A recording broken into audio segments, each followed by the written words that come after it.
Tonight, we will go on a journey together through ancient stories. Stories of ordinary people who discovered something extraordinary. Not through great effort or special abilities, but through moments of seeing clearly. Through learning to let life be as it is. Before we begin, feel free to share what time it is and where you're listening from. As these tales unfold tonight, you may notice something shifting. Your breath becoming slower. Your body releasing tension you did not know you were holding. Your mind growing quieter. This is the gift of Zen Buddhism. It does not ask you to become someone different. It simply invites you to recognize what you already are, to see through the illusions that create struggle, to rest in the peace that is always here, always available, always home. So settle now, completely. Let your body grow heavy and still. There is nowhere else to be. Just this moment. Just this breath.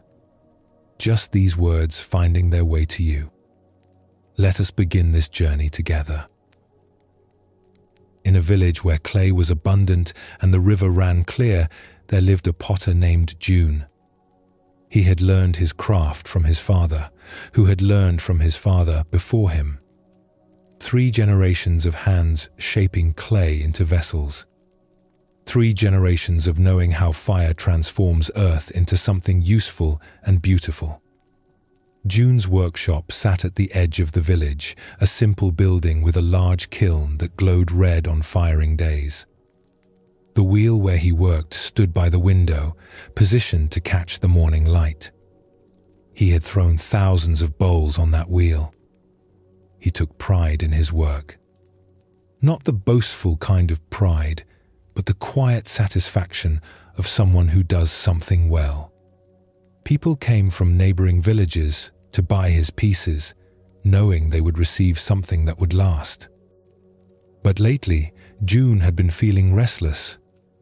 His work had become routine. Each bowl looked like the one before it. Competent, yes. Well made, certainly. But something was missing. Some quality he could not name. Some life that had been present in his earlier work but had faded with time. He decided to create something different. Something that would challenge him. He would make a single bowl. Not for sale. Not for use. Just for the making itself.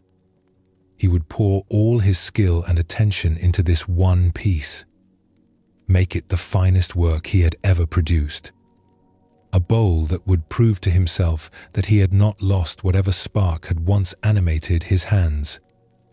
He chose his clay carefully, wedged it thoroughly to remove air bubbles. Let it rest for days until it reached the perfect consistency. When he finally sat down at his wheel, he brought a quality of attention he rarely allowed himself anymore. He was not making just another bowl. He was making the bowl, the one that would justify all the years of practice, all the hours of repetition, all the discipline of his craft. The bowl took shape under his hands. The walls rose evenly. The curve emerged exactly as he envisioned it. His fingers moved with confidence born from 10,000 similar movements. But this time, there was something else. A kind of conversation between his hands and the clay. The clay seemed to respond differently, to want to become this particular form. He trimmed it the next day with equal care. Each cut of the trimming tool precise. The foot ring perfectly centered. The thickness of the walls exactly right. Not so thin that they would be fragile. Not so thick that the bowl would feel heavy. Everything balanced. Everything considered. The bowl dried slowly, covered with cloth so it would not crack. June checked it several times each day. When it was leather hard, he applied the glaze. A simple ash glaze that he had mixed himself. Nothing fancy. He wanted the form itself to speak, not some elaborate decoration. The firing took 2 days. June tended the kiln personally, adjusting the temperature, watching the flame, feeling the heat. This was always the moment of vulnerability. No matter how skilled the potter, the fire had its own will. Sometimes pieces cracked. Sometimes glazes ran or bubbled. Sometimes something unpredictable happened in the heat and darkness of the kiln. When the kiln finally cooled enough to open, June waited. He made himself attend to other tasks. Swept the workshop, organized his tools, prepared clay for his next project. But his attention kept returning to the kiln, to the bowl waiting inside. Finally, he could wait no longer. He opened the kiln door. The heat, still radiating from the interior, made him step back. But through the shimmering air, he could see the bowl. It sat on the middle shelf exactly where he had placed it. The color of the glaze looked good. The form appeared intact. He waited another hour for it to cool completely. Then, with hands that trembled slightly, he reached in and lifted the bowl out. It was beautiful. More beautiful than he had imagined. The glaze had broken in all the right places, creating subtle variations in color. The form was perfect. The weight in his hands felt exactly right. He turned it slowly, examining every curve, every surface. It was flawless. The finest thing he had ever made. He set it on his work table and stepped back to look at it properly. The morning light fell across its surface. The bowl seemed to glow from within, as if it had absorbed something of the fire that had transformed it. June felt a surge of satisfaction. He had done it. After all these years, he had finally created something truly exceptional.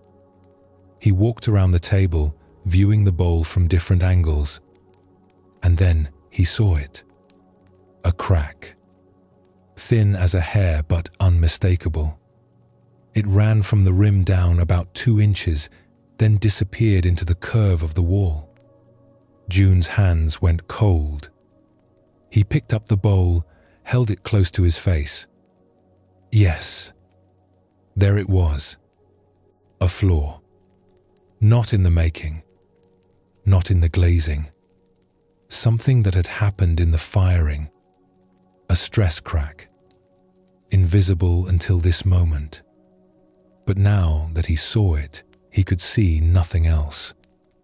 The bowl was ruined.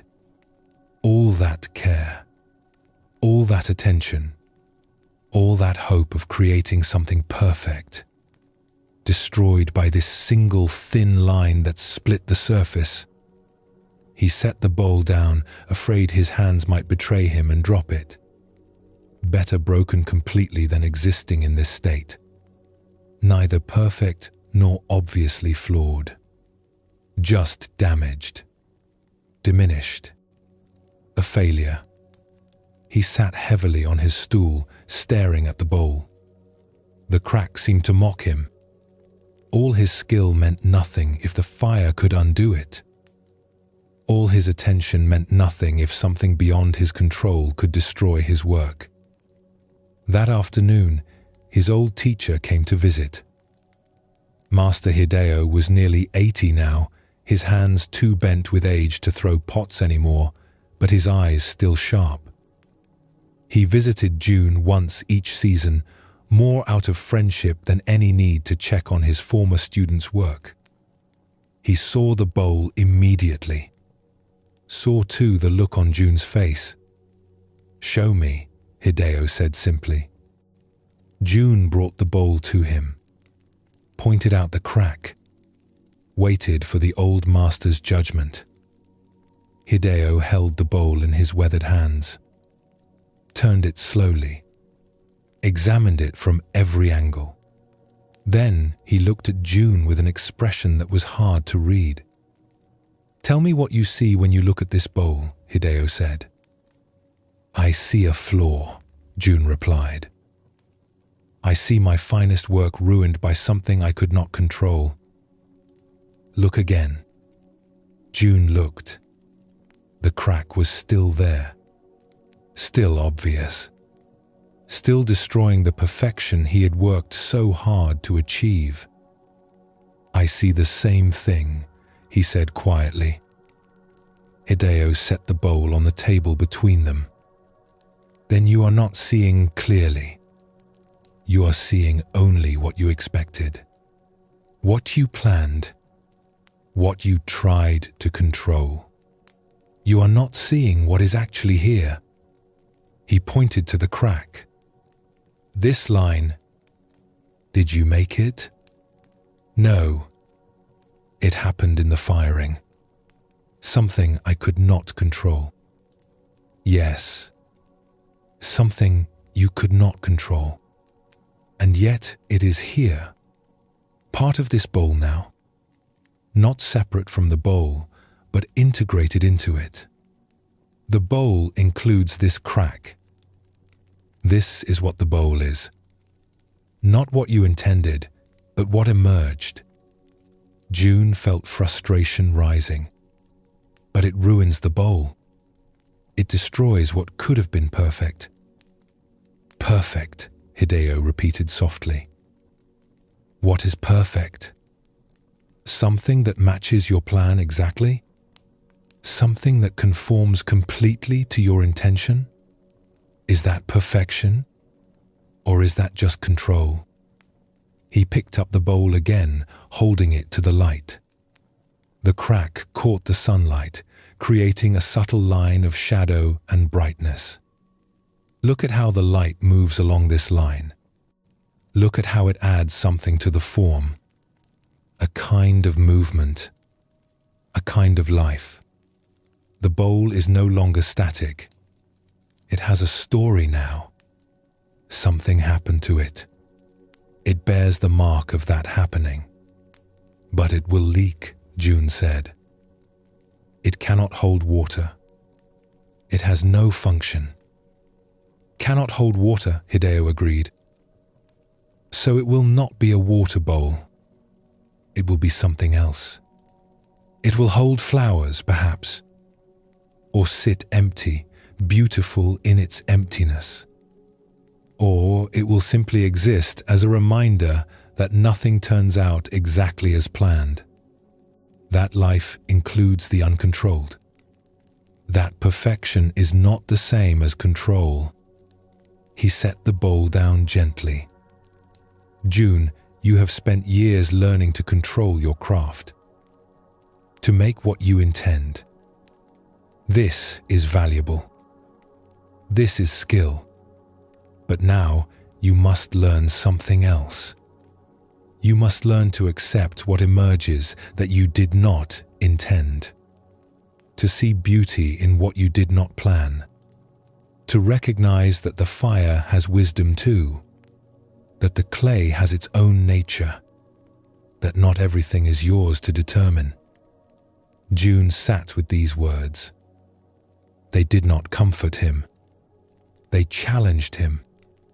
He had built his identity as a potter on his ability to control outcomes, to make what he envisioned, to have his hands create what his mind conceived. And now his teacher was suggesting that this very ability was somehow limiting him. "For years I have watched your work," Hideo continued. "It is very good, very consistent, very controlled, but it has also become predictable, safe. You know what each piece will be before you make it. There is no surprise anymore, no discovery. You have mastered control, But you have lost encounter. You no longer meet the clay. You no longer allow the fire to teach you. You only impose your will and call the result success or failure based on how well reality matched your intention. The old master stood slowly, his joints creaking. Keep this bowl. Live with it. Let it teach you. Every time you see that crack, remember that life includes what you cannot control. That beauty can emerge from what you did not plan. That your finest work might be the work that surprises you. That includes the unexpected. That shows you something you did not already know. After Hideo left, Jun sat alone with the bowl. He wanted to feel differently about it. Wanted to see what his teacher saw. But mostly, he still saw failure. Still saw the gap between his intention and the result. He placed the bowl on a shelf where he would see it every day. And every day, he looked at it with the same disappointment. The same sense of something ruined. But slowly, over weeks and then months, something shifted. He began to notice other things about the bowl. The way the glaze had pooled in certain places, creating depth he had not anticipated. The way the curve of the wall caught morning light differently than his other work. The way the crack itself seemed to give the bowl a kind of character, a story, a uniqueness that his other perfect bowls lacked. He noticed too how his other work was changing. He found himself being less rigid with his plans, allowing small variations to emerge, accepting that a bowl might take a slightly different form than he had envisioned, not forcing every outcome to match his intention exactly. One day, a tea master from a distant city visited his workshop. She examined his pieces carefully, appreciatively. But when she saw the cracked bowl on its shelf, she stopped. She stood before it for a long time, not speaking. Then she turned to Jun with eyes that were bright. "This bowl," she said. "Will you sell it?" Jun was surprised. "It is cracked. It cannot hold water." "I do not need it to hold water. I need it to hold attention. To remind me that beauty includes the unplanned. That tea ceremony is not about perfect control, but about meeting each moment as it is. This bowl teaches what I spend my life trying to understand." She paid him 3 times what she would have paid for a perfect bowl. And as she carefully wrapped it to carry away, Jun realized something. The crack had not ruined the bowl. The crack had completed it, had made it what it was always meant to be. Not a demonstration of his control, but a demonstration of something larger. The meeting of intention and chance, of skill and mystery, of human effort and natural process. His finest work was indeed the cracked bowl. Not because he had made it perfectly, but because the fire, the clay, the heat, the cooling, all of it together had made something he could never have planned. Something that included his skill but transcended his control. Something more real, more alive, more true than any perfect bowl could ever be. The story of Jun and his cracked bowl speaks directly to something we all face. The deep desire to control outcomes, to make things turn out the way we plan, to have our efforts result in exactly what we intend. This desire feels natural. It feels like wisdom. After all, should we not try to do things well? Should we not aim for good results? But Zen Buddhism points to something subtle here. There is a difference between skillful effort and the demand for control. Jun brought skill to his work. He knew his craft. He attended to each step. This was valuable. This was appropriate.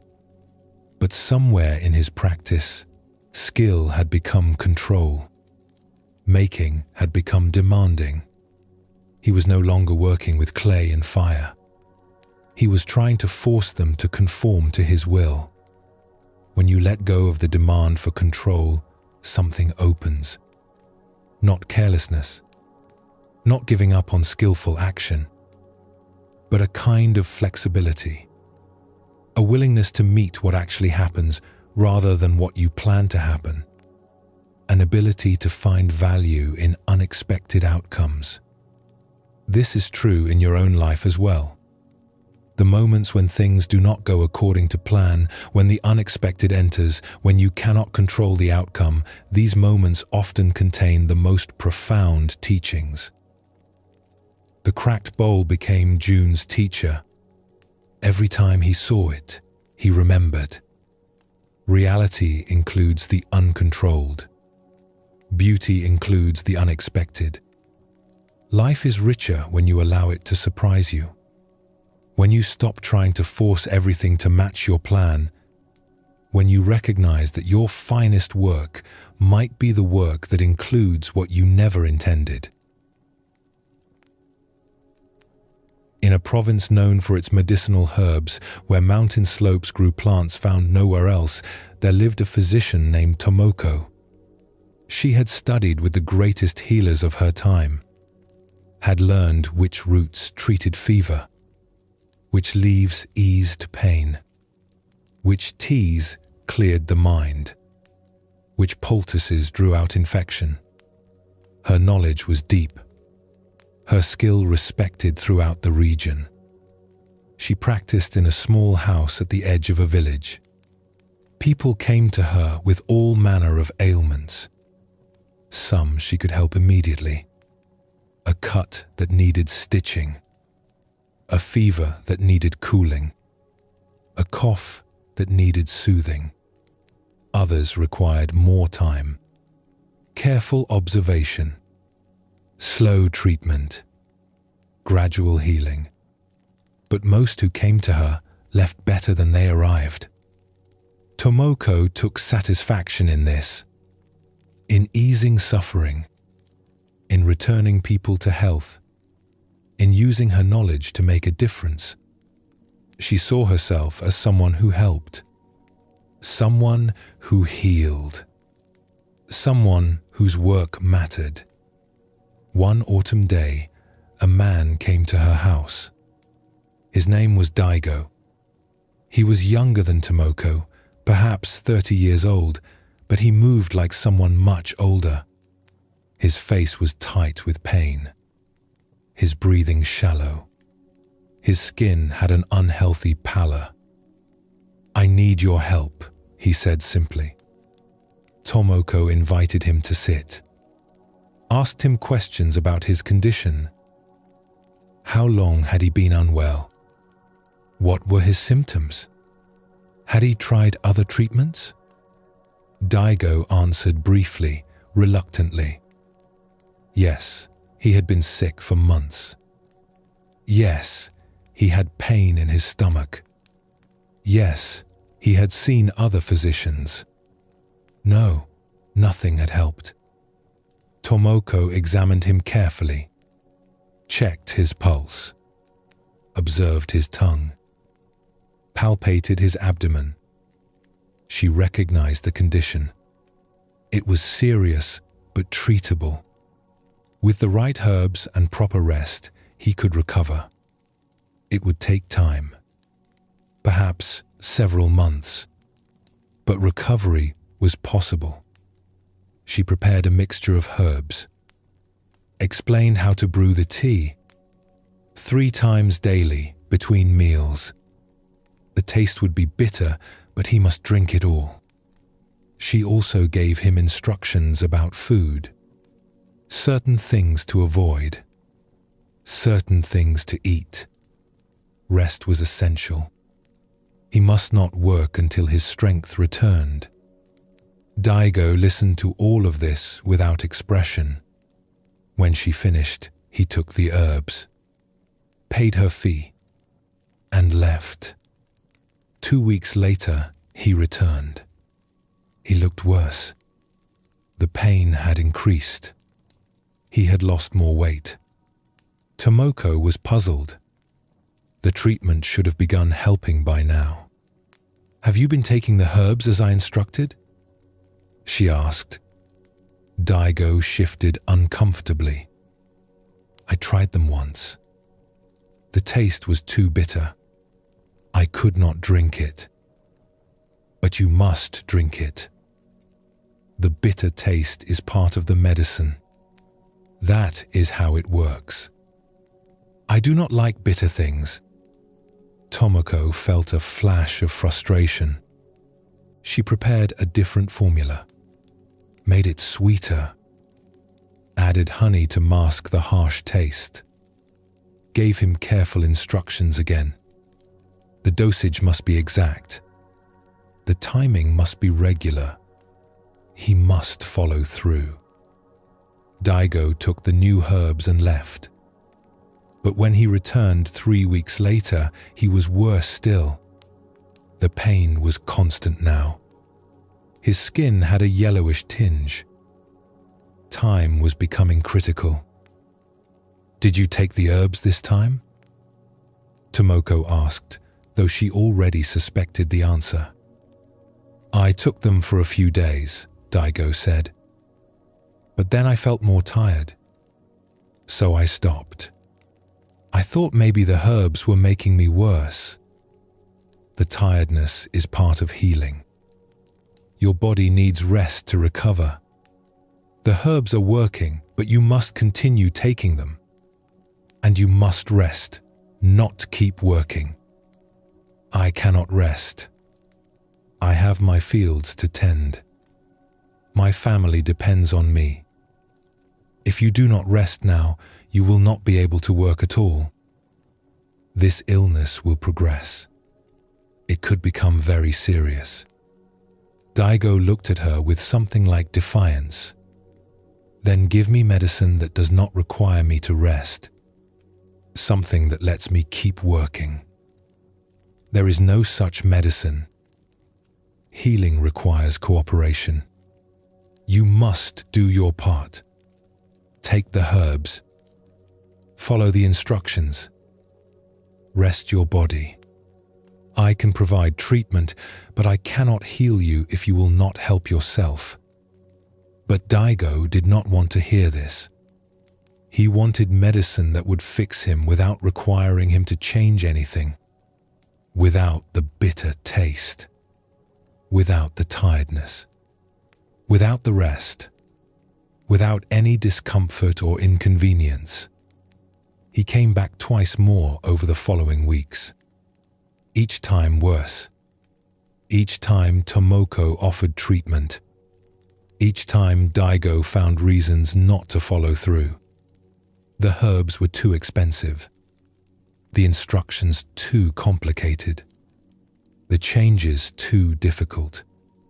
He wanted healing, but he did not want any of the things healing required. Tomoko found herself lying awake at night, thinking about Daigo. She had the knowledge to help him. She had the skill to treat his condition. But she could not make him take the medicine, could not force him to rest, could not make him do what was necessary for his own recovery. She felt responsible, as if his worsening condition was her failure. She reviewed her diagnoses, questioned her treatments, wondered if she was missing something. Maybe there was a different approach, a different herb, some way to help him that did not require his cooperation. One evening, she visited her own teacher. Master Fumiko was elderly now, no longer practicing medicine, but her understanding was deep. Tomoko explained the situation, described her frustration, asked for advice. "You are trying to heal someone who does not want to be healed," Fumiko said quietly. "But he comes to me. He asks for help. He suffers. He wants relief. That is different from wanting healing. Relief requires nothing from him. Just take a medicine and feel better. But healing requires participation, requires change, requires him to do things he finds difficult or uncomfortable. He wants the result without the process.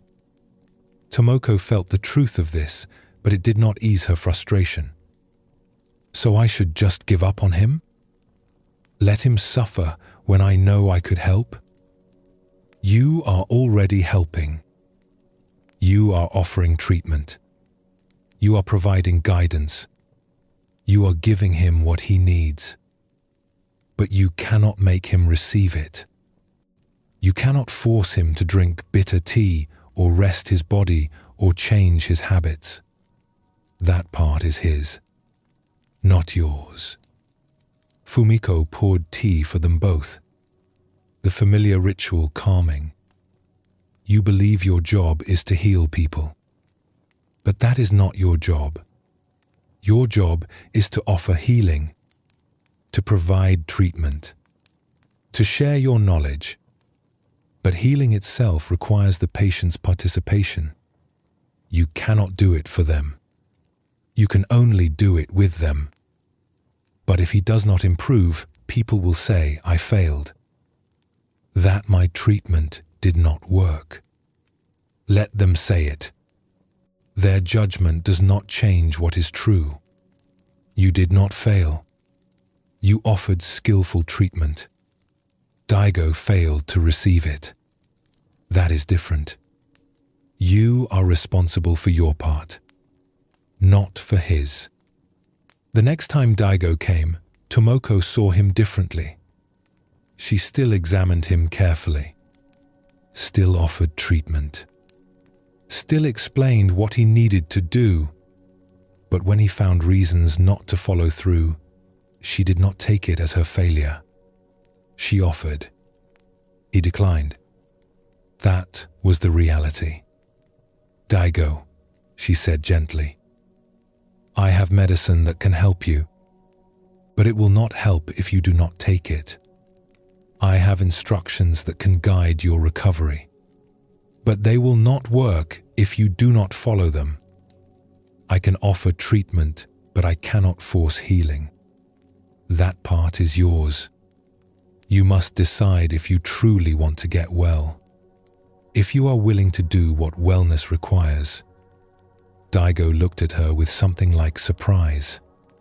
Previous physicians had pleaded with him, had tried to convince him, had taken responsibility for his choices.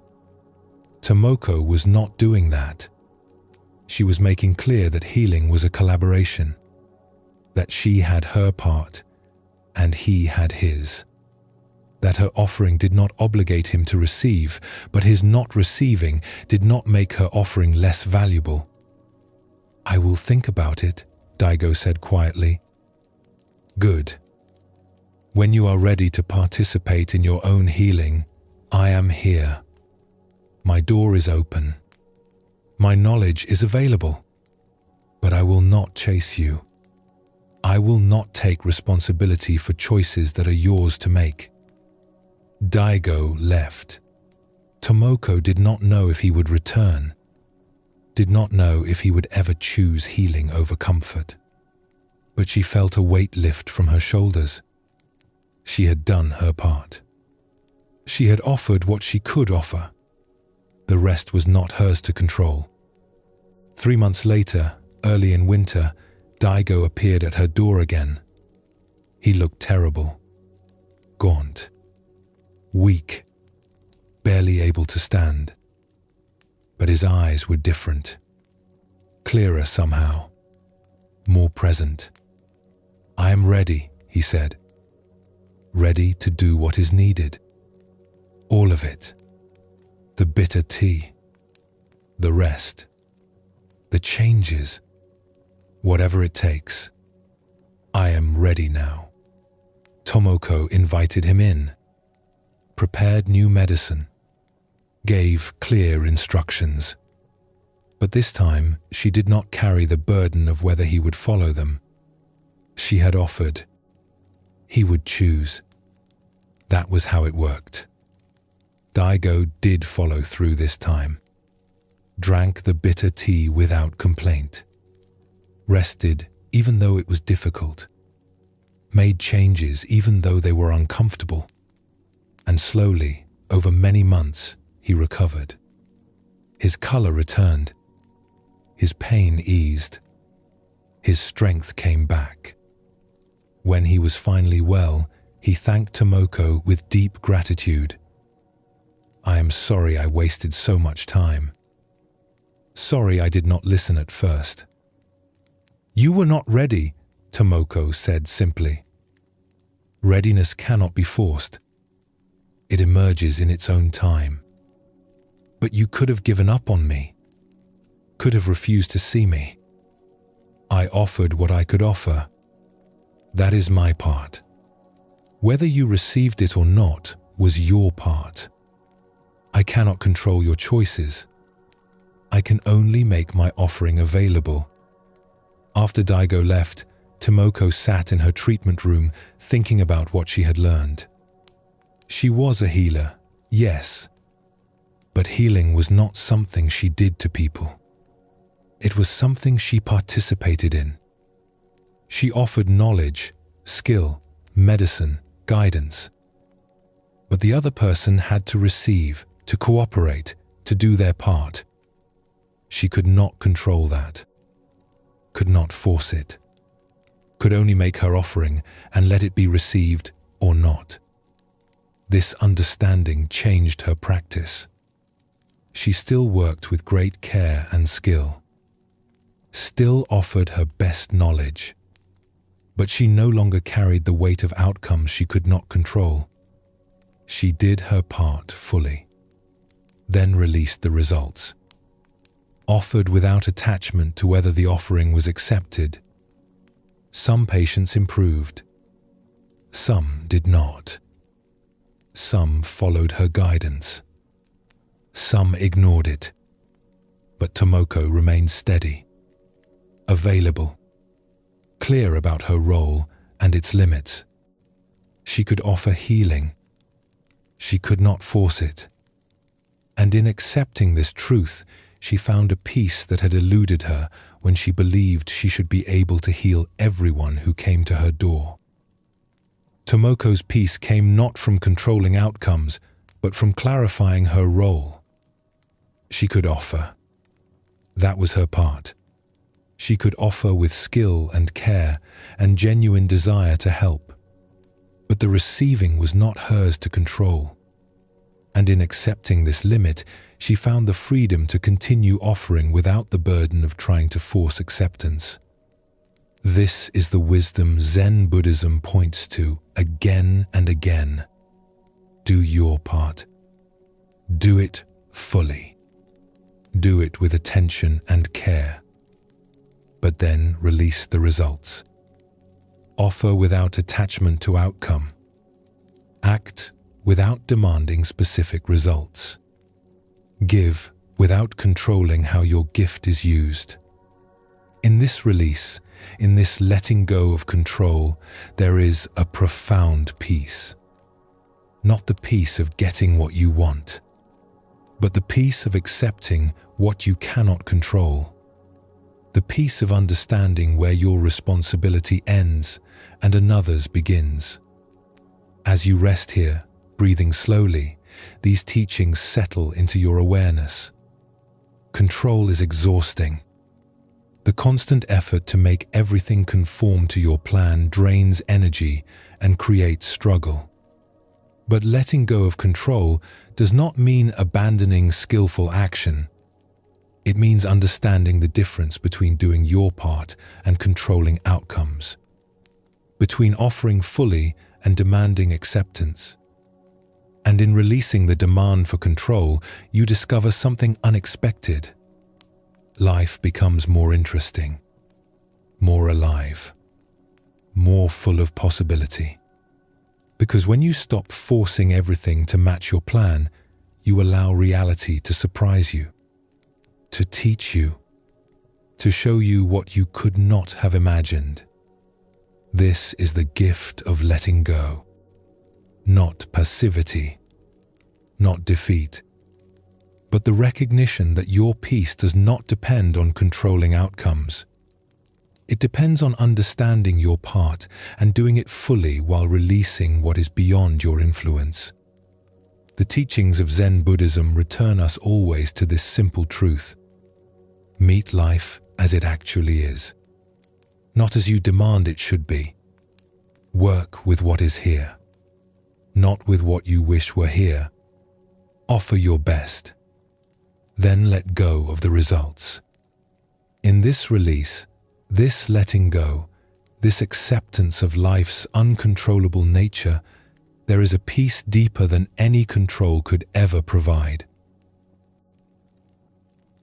In a town known for its scholars and artists, where festivals celebrated calligraphy and poetry, there lived a man named Takeshi. He was a calligrapher of great reputation. His brushwork had won recognition at competitions throughout the province. Takeshi had studied calligraphy since childhood. His father had been a calligrapher before him, and his grandfather before that. The family tradition stretched back generations.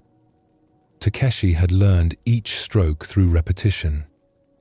10,000 times writing the character for water, 10,000 times for mountain, 10,000 times for peace. His hand knew the movements without conscious thought. The brush became an extension of his will. Each morning, Takeshi rose before dawn. He ground fresh ink, prepared his paper, set out his brushes. Then he would practice for several hours before taking commissions. Practice was essential. Even at his level of skill, even after decades of daily work, he maintained strict discipline. Without practice, the hand grew clumsy. The strokes lost their precision. Lately, though, something had changed. Something Takeshi could not quite identify. His technical skill remained excellent. His characters were still well formed, but they had lost something, a quality he could not name. When he looked at his recent work, he saw competence, correctness, but not life, not energy. The characters sat on the page perfectly balanced, but somehow dead. This troubled him deeply.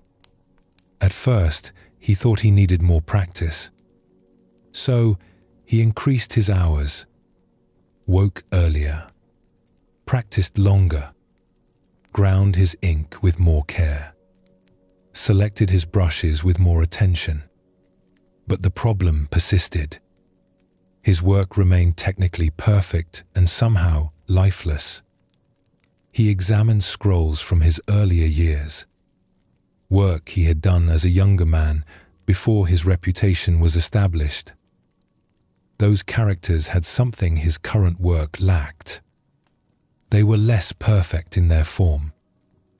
Sometimes the balance was slightly off.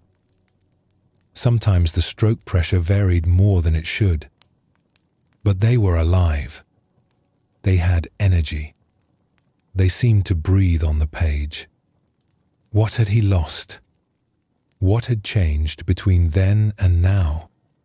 One afternoon, a young girl came to his studio. She was perhaps 8 years old, daughter of a neighbor. She had watched Takeshi through his window many times and was fascinated by calligraphy. Her mother had given permission for her to visit and observe. Takeshi set her up in the corner with paper and a simple brush. He showed her how to hold it, how to grind ink, how to begin learning the basic strokes. Then he returned to his own work, preparing a commission for a merchant family. Important characters that needed to be perfect. He could hear the girl behind him, the sound of her brush on paper, soft, hesitant, uncertain. He smiled to himself, remembering his own early attempts. How clumsy his first strokes had been. How long it had taken to develop control. After an hour, he finished his work. He looked at what he had created. The characters were flawless, perfectly balanced, exactly correct, and completely without life. He felt a familiar frustration rising. What was he doing wrong? The girl spoke from behind him. "Master Takeshi, may I show you what I made?" He turned, ready to offer gentle correction. She held up her paper. On it were several attempts at the character for joy. They were terrible from a technical perspective. The strokes were uneven.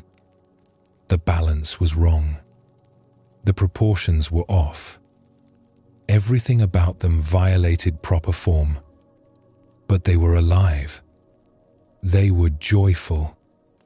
They danced on the page with an energy that made Takeshi's perfect characters look dead by comparison. He stared at her work, something shifting in his chest.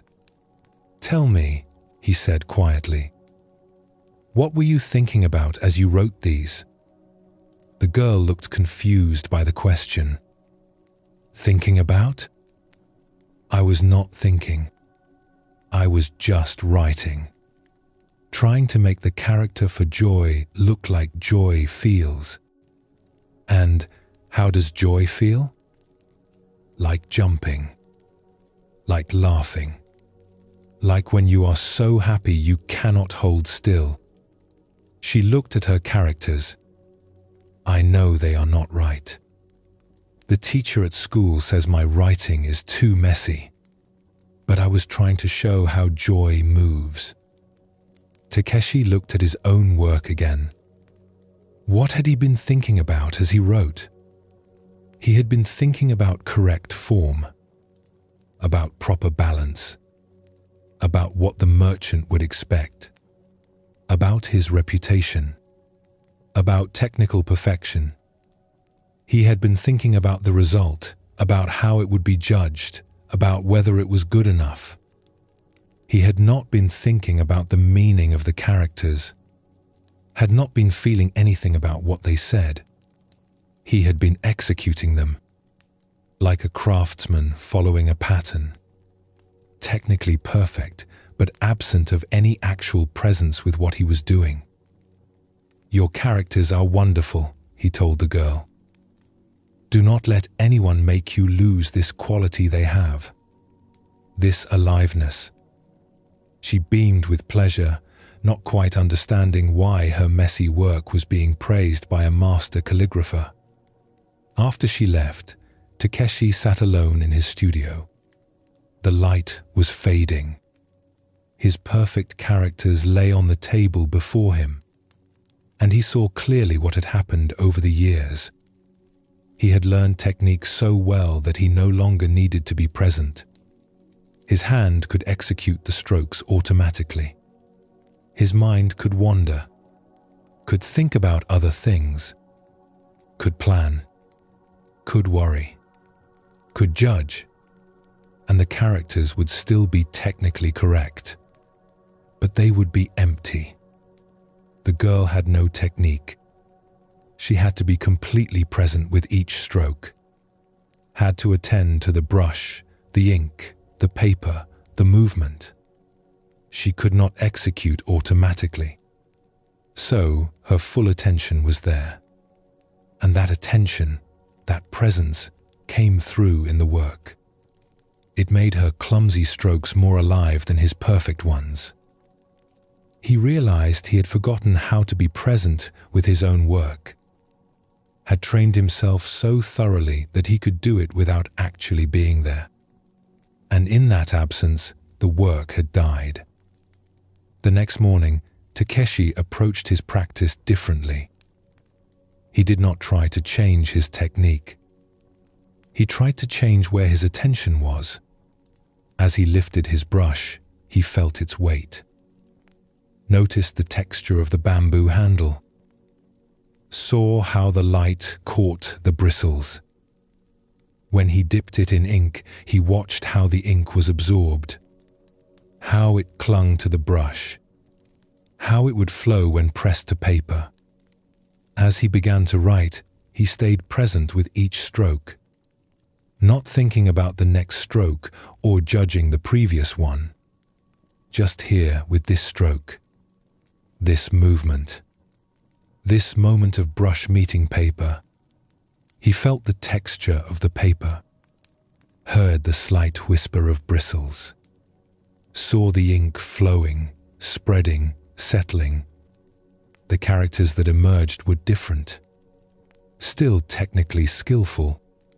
His years of practice had not disappeared, but they had something else now, something that had been missing, a quality of attention, of presence, of actual contact between the calligrapher and what he was creating. He looked at these new characters and felt something he had not felt in years. Recognition, as if he was meeting his own work again, as if he had been absent for a long time and was finally returning. Over the following weeks, Takeshi discovered something. Presence required constant practice. His habit of distraction was strong. His mind wanted to wander to other concerns, to judge what he was creating, to think about results. But each time he noticed this drift, he brought his attention back to the brush, to the ink, to this stroke, to this moment. His work began to change. Clients noticed, though they could not say exactly what was different. The characters were somehow more compelling, more alive. They had an energy that drew the eye and held it. Takeshi understood that his earlier years had been spent developing skill, learning technique, training his hand. This was necessary. This was valuable. But somewhere in that process, he had lost the very thing that makes work meaningful. He had lost presence, had lost the quality of actually being there with what he was doing. The girl had given him a teaching she did not know she was offering. That technique without presence is dead. That skill serves nothing if you are not actually there to use it. That the quality of your attention matters more than the perfection of your execution. He kept a small scroll the girl had made hanging in his studio. Her messy, joyful characters reminding him daily, be here, be present. Let your attention meet what you are doing. This is where life enters the work. Not in perfect technique, but in the presence brought to that technique. The invitation of Zen Buddhism is simple. Come back. Be here. Not forever. You will wander again. But when you notice you have wandered, return. To this breath. To this step. To this taste. To this moment. To actual presence with what is actually happening. This does not require you to be perfect. The girl's calligraphy was technically terrible, but it was present. It was alive. Presence is not about doing things perfectly. It is about being there while you do them, about bringing your full attention to whatever is here rather than dividing your awareness between what is here and what you wish were here or fear might be coming. When you live with more presence, everything becomes richer. Not because circumstances improve, but because you are actually experiencing your circumstances rather than thinking about them. The taste of simple food becomes complex. The feeling of breath becomes interesting. The sound of rain becomes music. Not because these things change, but because you are finally there to notice them. This is what Takeshi discovered. that his finest work would not come from more technique. It would come from more presence. From actually being there with his brush and ink and paper. From bringing his attention fully to what he was doing rather than executing it mechanically while his mind was elsewhere. The girl's messy characters became his teacher. A reminder that technique serves presence, not the other way around. That skill is valuable only when animated by actual attention. That the quality of your work, the quality of your life, depends not on how perfectly you perform, but on how fully you show up. A merchant named Hiroshi made his living trading silk. He traveled between villages and towns, buying from weavers and selling to those who could afford fine cloth. Over 20 years, he had built considerable wealth. His home was comfortable. His family well provided for. He had accumulated enough that he no longer needed to work, but he continued because he enjoyed the challenge of negotiation and the satisfaction of a successful trade. Each spring, he made a journey to the mountain villages where the finest silk was produced. The trip took 2 weeks. He would fill his cart with bolts of silk, carefully wrapped and protected, then make the long journey back to sell them in the larger towns. The profit from this annual trip sustained him through the rest of the year. This particular spring, Hiroshi set out with his most valuable load yet. He had spent the winter accumulating funds, and he had purchased silk of exceptional quality. The cart was heavy with it. More wealth than he had ever carried at one time. Enough to secure his family's future for many years. The journey went smoothly for the first week. Good weather. Clear roads. No trouble. Hiroshi felt satisfied. Everything was proceeding as planned. On the 8th day, as he traveled through a narrow mountain pass, 3 men stepped onto the road ahead of him. They carried clubs. Their faces were covered. Bandits. Hiroshi's heart began to pound. He thought about turning the cart around, but the path was too narrow. He thought about outrunning them, but his cart was too heavy. There was nowhere to go. The bandits approached. One of them spoke. "Get down from the cart." Hiroshi climbed down slowly. His legs felt weak. "What are you carrying?" "Silk." "I am a merchant." The bandits looked at each other. Silk was valuable. Easy to carry. Easy to sell. They moved to the cart and began pulling back the coverings. When they saw the quantity and quality of what Hiroshi carried, they smiled. "You are a wealthy man," one of them said. "That silk represents years of work," Hiroshi said. His voice was shaking. "My family depends on it. Please, take some, but leave me enough to survive." The bandits ignored him. They began transferring the bolts of silk to their own packs. Methodically, taking everything. Hiroshi watched his wealth disappearing. 20 years of careful work. Gone. His family's security. Gone. His future. Gone. "Please," he said again. But they did not respond. When they had taken the last of the silk, they looked at him. For a moment, Hiroshi thought they might kill him. Leave no witness. But they just turned and walked away, disappearing into the forest with everything he owned. Hiroshi stood beside his empty cart. The sun was warm on his face. Birds were singing. The mountain air smelled of pine. Everything appeared peaceful, beautiful. But inside him, there was only emptiness and growing panic. What would he tell his wife? His children? How would they survive? He had no goods to sell, no money to buy more. Everything was gone. Years of effort reduced to nothing in a few minutes. He sat down on the ground beside the cart. The shock was wearing off, replaced by despair. He had failed, lost everything. He imagined his family's faces when he returned with nothing. The shame, the fear, the uncertainty. He sat there for a long time.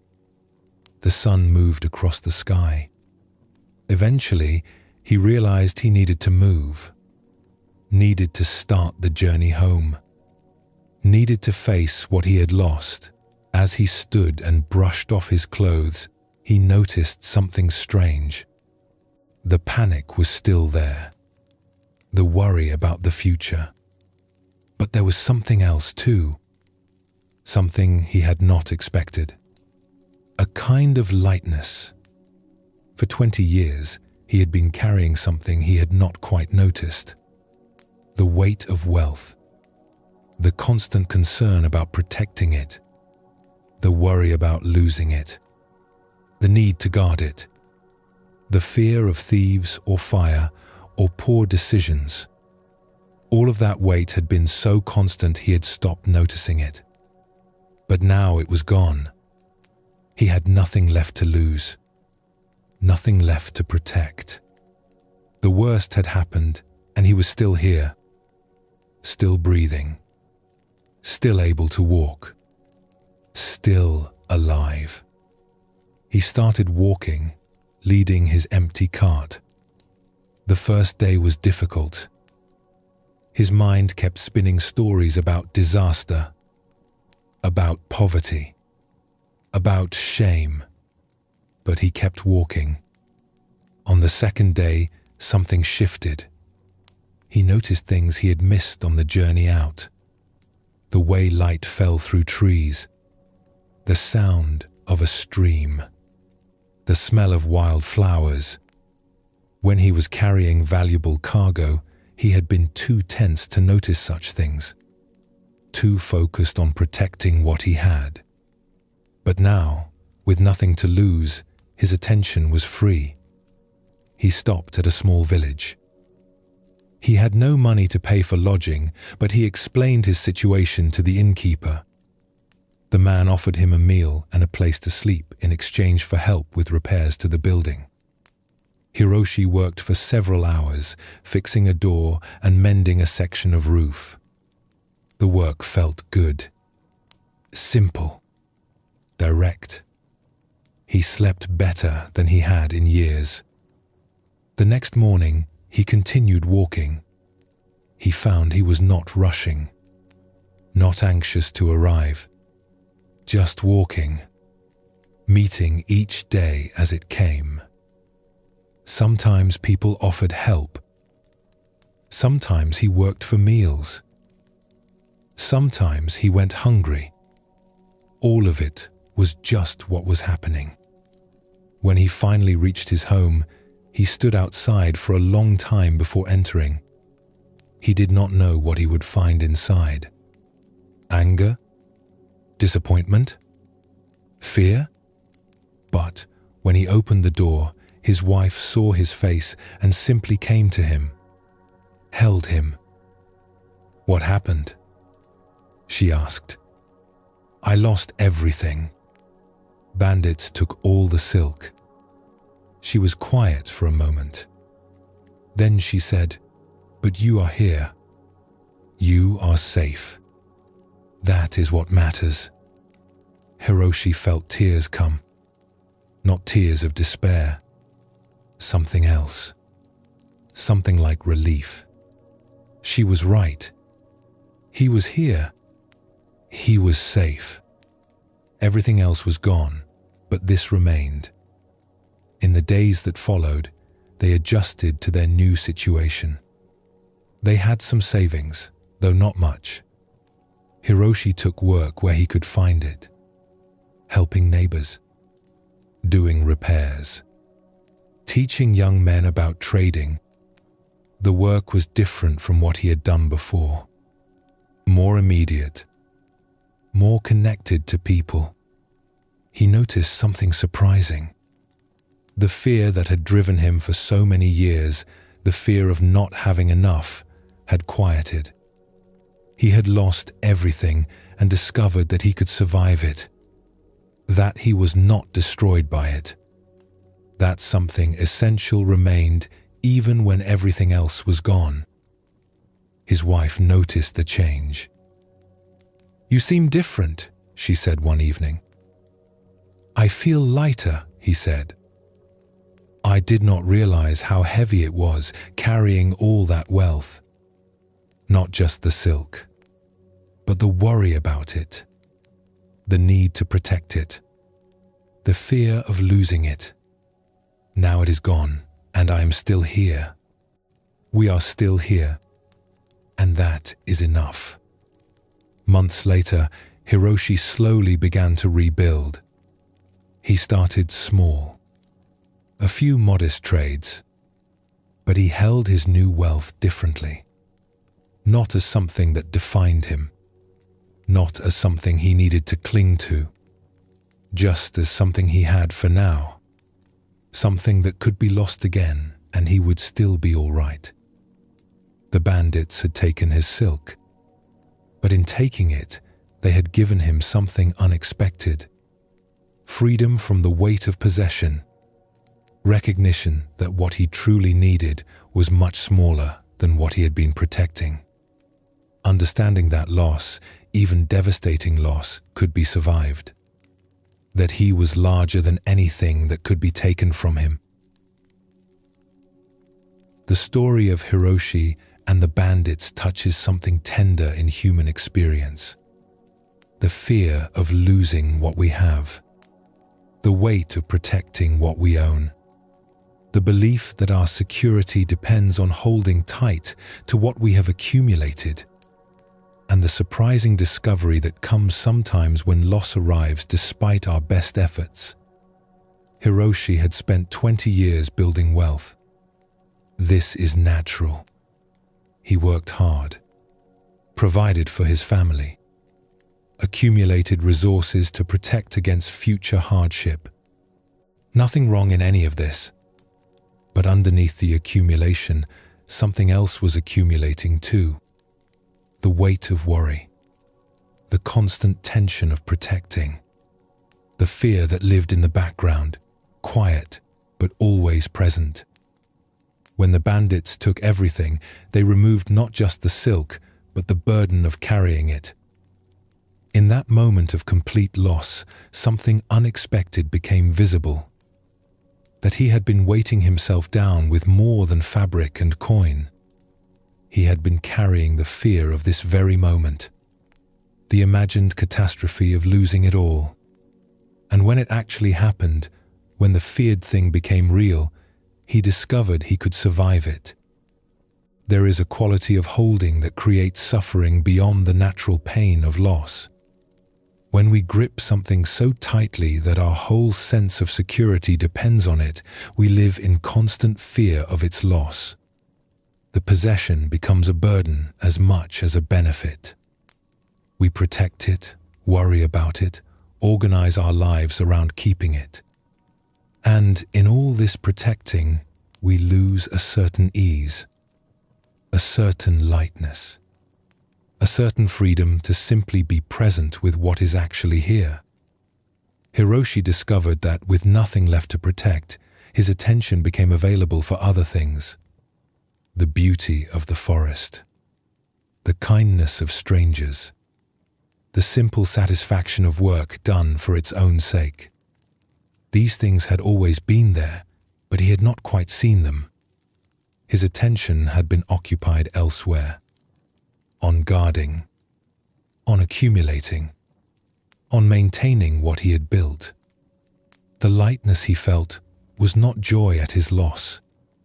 It was relief from the burden of protection, the discovery that even in poverty, even in failure, something essential remained. He was still here, still capable of walking and working and connecting with others, still able to experience moments of simple presence. The loss had removed layers of accumulated worry and revealed something underneath that had always been there but obscured. Zen Buddhism points to this again and again, that we confuse what we have with what we are, that we build identities around possessions and accomplishments and circumstances. And when these things are threatened or lost, we feel our very existence is threatened. But this is confusion. What we are goes deeper than what we have, remains when what we have is removed, cannot be taken by any bandit or destroyed by any circumstance. This does not mean we should not work or build or accumulate, but it suggests a different relationship with what we accumulate, holding things lightly, using them, enjoying them, but not building our entire sense of security or identity around them, recognizing that they are temporary, that they can be lost, and that we will continue even if they are. The bandits appeared as destroyers. They took what Hiroshi had spent years building, but in taking it, they inadvertently revealed something, that he could survive the loss, that what he fundamentally was remained even when what he had was gone, that the weight he had been carrying was heavier than he knew. This was not their intention, but it was the outcome nonetheless. Sometimes loss teaches what accumulation obscures. That security does not come from how much we have, but from understanding what we actually need. That freedom does not come from having more, but from fearing loss less. That we are more resilient than we imagine, more capable of surviving difficulty, more able to find what we need even when we think everything is gone. Hiroshi began to rebuild his life on a different foundation, not on the belief that enough wealth would finally make him secure, but on the recognition that he could work with whatever he had, that he could meet circumstances as they arose. That loss could happen again and he would survive it again. This was not defeat. It was a kind of wisdom, a kind of freedom that comes not from having everything, but from knowing that having nothing is survivable. In the capital city, in a temple known for its library, a man named Takeo spent his days with ancient texts. He was a scholar and scribe. His work was to copy important manuscripts to preserve them for future generations. He had been doing this for 40 years, day after day, page after page, character after character. His brushwork was meticulous, his copies faithful to the originals. His life's purpose was preservation.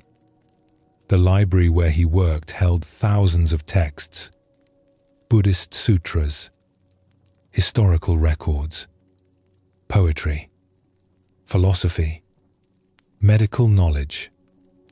Some of the manuscripts were centuries old. Some were the only copies in existence.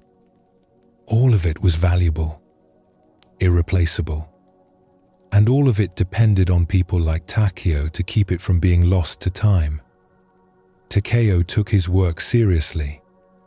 He arrived early, stayed late, never rushed, never made errors he could avoid. Each character he wrote was an act of devotion to the teachings contained in the texts, to the authors who had written them, to the future monks and scholars who would read them. He was working on a particularly important project, a complete copy of a text that existed in only one crumbling original. The pages were brittle with age, the characters fading. If it was not copied soon, it would be lost forever. Takeo had been working on it for 2 years. He was near completion, Perhaps 2 more months of work remained. One afternoon in late summer, Takeo left the library to eat his midday meal outside. The weather was hot, the air still. He sat under a tree and ate rice and vegetables. He could see the library from where he sat today. A beautiful building, elegant in its simplicity, a place that had stood for more than 100 years. As he was finishing his meal, he smelled smoke. He looked around, trying to locate the source. Then he saw it. Smoke coming from the library, from somewhere inside the building. He dropped his bowl and ran. Other monks were already running toward the building. Someone was shouting for water. Takeo reached the entrance and looked inside. The smoke was thick. He could see flames in the main hall where the manuscripts were kept. Monks were rushing in and out, carrying what they could. Armfuls of scrolls and books. Takeo joined them. He ran into the smoke. His eyes burned. His lungs ached. He grabbed manuscripts from the shelves, carried them outside, ran back in for more. But the fire was spreading quickly. The wooden building, the paper manuscripts, everything burned easily. The monks formed lines, passing water in buckets, but it was not enough. The flames grew larger, hotter, more consuming. Eventually, someone grabbed Takeo as he tried to run back inside. No more. The roof is going to collapse. Everyone out. Takeo stood with the other monks, watching the library burn. They had saved some texts, a fraction of what the library held, but most of it was gone. Centuries of preserved knowledge, irreplaceable manuscripts, all turning to ash. Takeo watched the flames consume the building. Somewhere in there was his project, the copy he had spent 2 years creating, the ancient text he had been preserving, all of it burning, gone. He waited for the feeling to hit him, the grief, the devastation, the sense of futility. 2 years of work for nothing. But the feeling that came was not what he expected. He felt present, more present than he had felt in a long time. The heat from the fire on his face, the smell of smoke, the sound of burning wood, the sight of flames against the evening sky. All of it was vivid, immediate, real.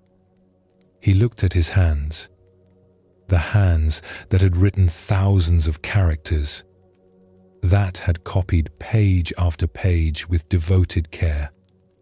They were still here, still capable. The manuscript was gone, but the hands that had written it remained. He thought about the text he had been copying. He knew it well, had read every word multiple times, had contemplated its meaning as he copied it. The physical pages were burning, but what he had learned from them was still present. In his mind, in his understanding, that could not burn. An old monk stood beside him. Master Chen, the head of the library. He too was watching the fire. His face was calm. Sad but calm. 40 years of my life in that building, Master Chen said quietly. 40 years of collecting, organizing, preserving, all gone in an afternoon. I am sorry, Master, Takeo said. Master Chen smiled slightly. Do not be sorry. This is what happens. All created things are temporary. All preserved things eventually fade. We knew this. We just forgot it while we were busy preserving. But the knowledge, the teachings, they are lost. Some of them, yes. But consider, those teachings were written down because someone had realized them, understood them, embodied them. The true teachings are not in the texts. They are in the understanding. And that understanding can arise again, has arisen again and again throughout history. The books are just fingers pointing at the moon. The fire has burned the fingers, but the moon remains. Takeo stood quietly, absorbing this. He had spent 40 years preserving texts. It was important work, valuable work. But Master Chen was pointing to something deeper. The texts were not the teachings themselves. They were records of understanding, maps, tools, and tools can be remade. As the fire finally died down, leaving only smoking ruins, the monks began to assess what they had saved.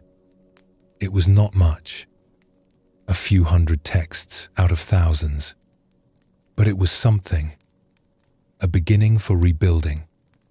In the days that followed, Takeo felt a strange mixture of sadness and clarity. Sadness for what was lost, for the beautiful manuscripts that no longer existed, for the years of work that had burned, but clarity too, about what truly mattered, about what could be lost and what could not. He realized he had been holding his work in a certain way, as if the preservation of the physical texts was the ultimate goal, as if keeping the paper and ink from fading was what mattered most. But now, with the texts gone, he saw differently. The physical preservation was valuable but not ultimate. What truly mattered was keeping the understanding alive, keeping the teachings relevant, keeping the wisdom available to those who sought it. The manuscripts he had copied were gone, but he had read them, studied them, contemplated them. That engagement had changed him, had deepened his understanding, and that understanding remained. The fire could not touch it. Master Chen gathered the monks who had worked in the library. "We will rebuild," he said. "We will begin again.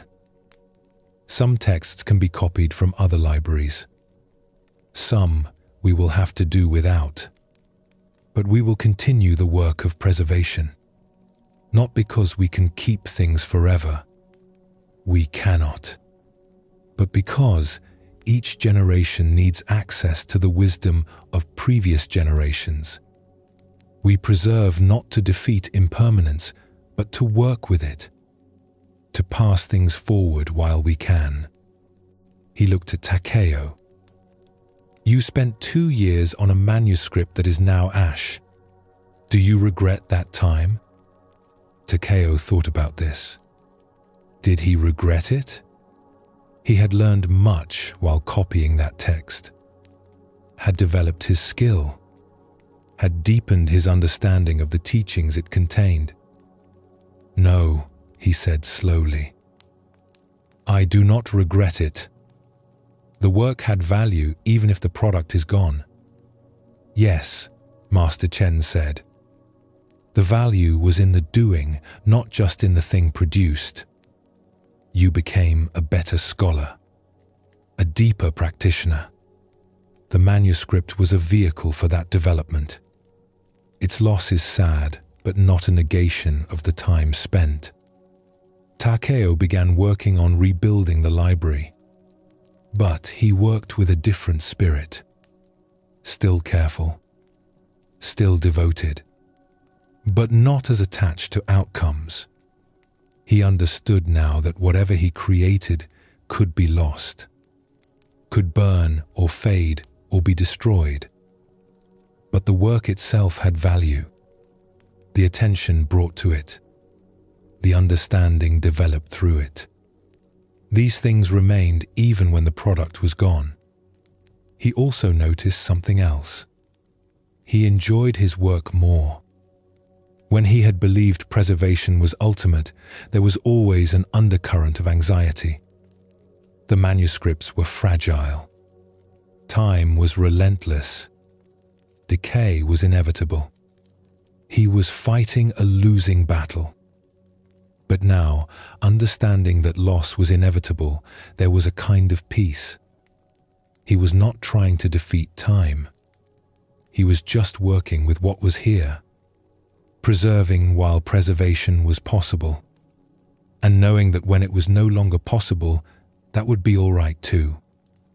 The library was eventually rebuilt. New manuscripts were added. Some of what was lost was recovered from other collections. Some was gone forever, but the work continued. And Takeo continued his careful copying. Each character written with full attention. Not because it would last forever, but because this moment of writing was valuable in itself. The work was its own reward. The preservation was a gift to the future, but a gift given without expectation of permanence. The fire had taken much, but it had also given something, a clarity about what matters, a recognition of impermanence not as enemy, but as simple truth, a freedom from the anxiety of trying to make the temporary permanent, and in that freedom, a deeper appreciation for the work itself, for the simple act of brushing ink onto paper, for the quiet satisfaction of faithful copying, for the privilege of engaging with ancient wisdom, even briefly, even knowing that everything eventually returns to ash. This story of Takeo and the burning library points to a deep truth about all creative and preservative work. We build, we create, we maintain, we preserve. All valuable activities, all worth doing, but underneath, often unexamined, sits a belief that somehow we can make the temporary permanent, that our efforts will defeat time, that what we create or preserve will last forever. And this belief creates a subtle anxiety that colors all our work. When the fire came, it destroyed 40 years of careful preservation, thousands of manuscripts, centuries of accumulated wisdom, all gone in an afternoon. This was genuine loss, real tragedy. The texts that burned were valuable. Their destruction was not good. Takeo's sadness was appropriate. But within the loss, something else emerged. A recognition that had always been true but obscured by the daily work of preservation. That everything created is temporary. That all efforts to preserve are ultimately futile against the vastness of time. That the manuscripts were always going to fade eventually. The fire just made it happen sooner. This recognition could have been devastating. Could have made all efforts seem pointless. If everything eventually burns or fades, why bother creating or preserving anything? But what Takeo discovered was different. The value of his work was not only in the product, it was in the doing itself. The attention he brought to copying. The understanding he developed through engaging with the texts. The skill he refined. The devotion he practiced. All of this remained even when the product was destroyed. There is something here about the relationship between process and outcome. We often think the outcome is what matters. The finished manuscript, the completed project, the preserved text. And outcomes do matter. They are why we do the work. But when we make outcomes everything, when we invest all meaning in the product, we become anxious about protecting that product. We live in fear of its loss. And when loss comes, we feel devastated. Not just sad, which is natural, but as if the work itself was meaningless because the outcome is gone. But what if the meaning is distributed differently? What if the outcome matters, but so does the process? What if the hours spent carefully copying had value in themselves, regardless of whether the manuscript survived? Then loss is still sad, still painful, but not obliterating, not a negation of everything that came before. Master Chen's words about the teachings versus the texts point to something important. The physical manuscripts were valuable as carriers of wisdom, as tools for transmission, but they were not the wisdom itself. The wisdom was in the understanding, and understanding arises in minds, not on pages. The fire destroyed pages, but could not touch the understanding that those pages had helped create. This is true of all our creative and preservative efforts. We write books that will eventually decay, build buildings that will eventually crumble, make art that will eventually fade, teach students who will eventually die. Everything we make is temporary. Everything we preserve is fighting a battle against time that time will ultimately win. This is not pessimism. This is just reality. Impermanence is not a flaw in the design of the world. It is a basic characteristic of existence. When we resist this truth, when we try to make things permanent, we create suffering beyond the natural sadness of loss. We exhaust ourselves trying to protect what cannot be protected forever. We live in anxiety about the inevitable. We miss the simple satisfaction of the work because we are so focused on ensuring the product survives. But when we accept impermanence, when we work within it rather than against it, something shifts. We can still do the work, still preserve what we can, still create with care, but we hold it differently.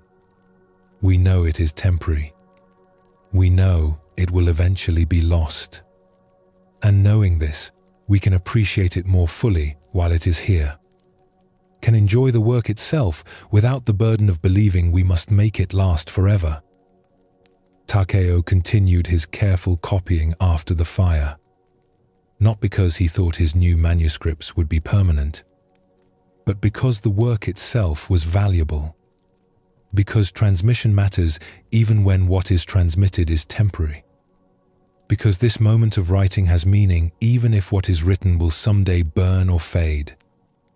There is a kind of peace in this acceptance, not resignation, not giving up, but a clear-eyed understanding that allows us to work without anxiety, to create knowing that what we create is temporary, to preserve knowing that preservation is temporary, to do the work for the value of the work, not just for the hope of permanent outcomes. The fire took much from the library, but it also burned away a certain illusion. The illusion that through enough effort, enough care, enough devotion, we could make the temporary permanent. That illusion creates suffering. Its removal, painful as the process was, created a clearer relationship with the work. Takeo was free to copy manuscripts without the weight of believing he was protecting them forever. Just protecting them for now. Just offering what he could while circumstances allowed. And that was enough. As you continue resting, breathing gently, these reflections on impermanence settle naturally. Loss is part of life. Change is constant. Everything we build and create and preserve is temporary. This is not something to fear. It is simply true. And in accepting this truth, rather than fighting against it, there can be a surprising lightness. A freedom to engage fully with what is here, knowing it will not last forever. Knowing that is perfectly all right. The silk merchant discovered he could survive loss. The scholar discovered his work had value beyond its products. Both learned something about holding life lightly, not carelessly, but without the desperate grip that comes from believing we can make the temporary permanent. This is what Zen Buddhism points toward. Not detachment in the sense of not caring, but a clear understanding that allows us to care deeply while knowing that everything changes. Everything ends. And we continue anyway, able to find what we need, able to work with what is here, able to meet each moment as it arrives. In a mountain village, a craftsman named Riku spent his days making mirrors. Not the large decorative mirrors found in wealthy homes, but small hand mirrors of polished bronze. Simple tools that allowed people to see their own faces. His workshop was modest. A furnace for melting metal. Tools for shaping and polishing. A grinding stone worn smooth from years of use. Riku had been making mirrors for 20 years. The work was repetitive but satisfying. Each mirror required the same careful process. Casting the bronze disc, grinding the surface, polishing until it reflected clearly. He had made thousands of them, each one eventually carried away by a customer to look at their own reflection. Lately, though, a question had been troubling him. A question that arose each time he handed a finished mirror to someone. They would look into it, see their face, and be satisfied. But what were they actually seeing? What was this self that appeared in the polished surface? The question grew stronger. He found himself staring at his own reflection between tasks, looking at the face that looked back at him. Was that who he was? That face? Those features? If he closed his eyes, he still felt like himself. So was the reflection him or just an image? He tried to push the question aside. It was interfering with his work. Mirrors were for seeing, not for philosophical confusion. But the question persisted, grew larger, until he realized he needed to find someone who might understand. There was a musician in the village, a man named Kaito who had been blind since birth. He played the flute at festivals and gatherings. His music was beautiful, clear and expressive. People said he saw more than most people with eyes. Riku visited him one evening, found him sitting outside his home, the flute resting across his lap.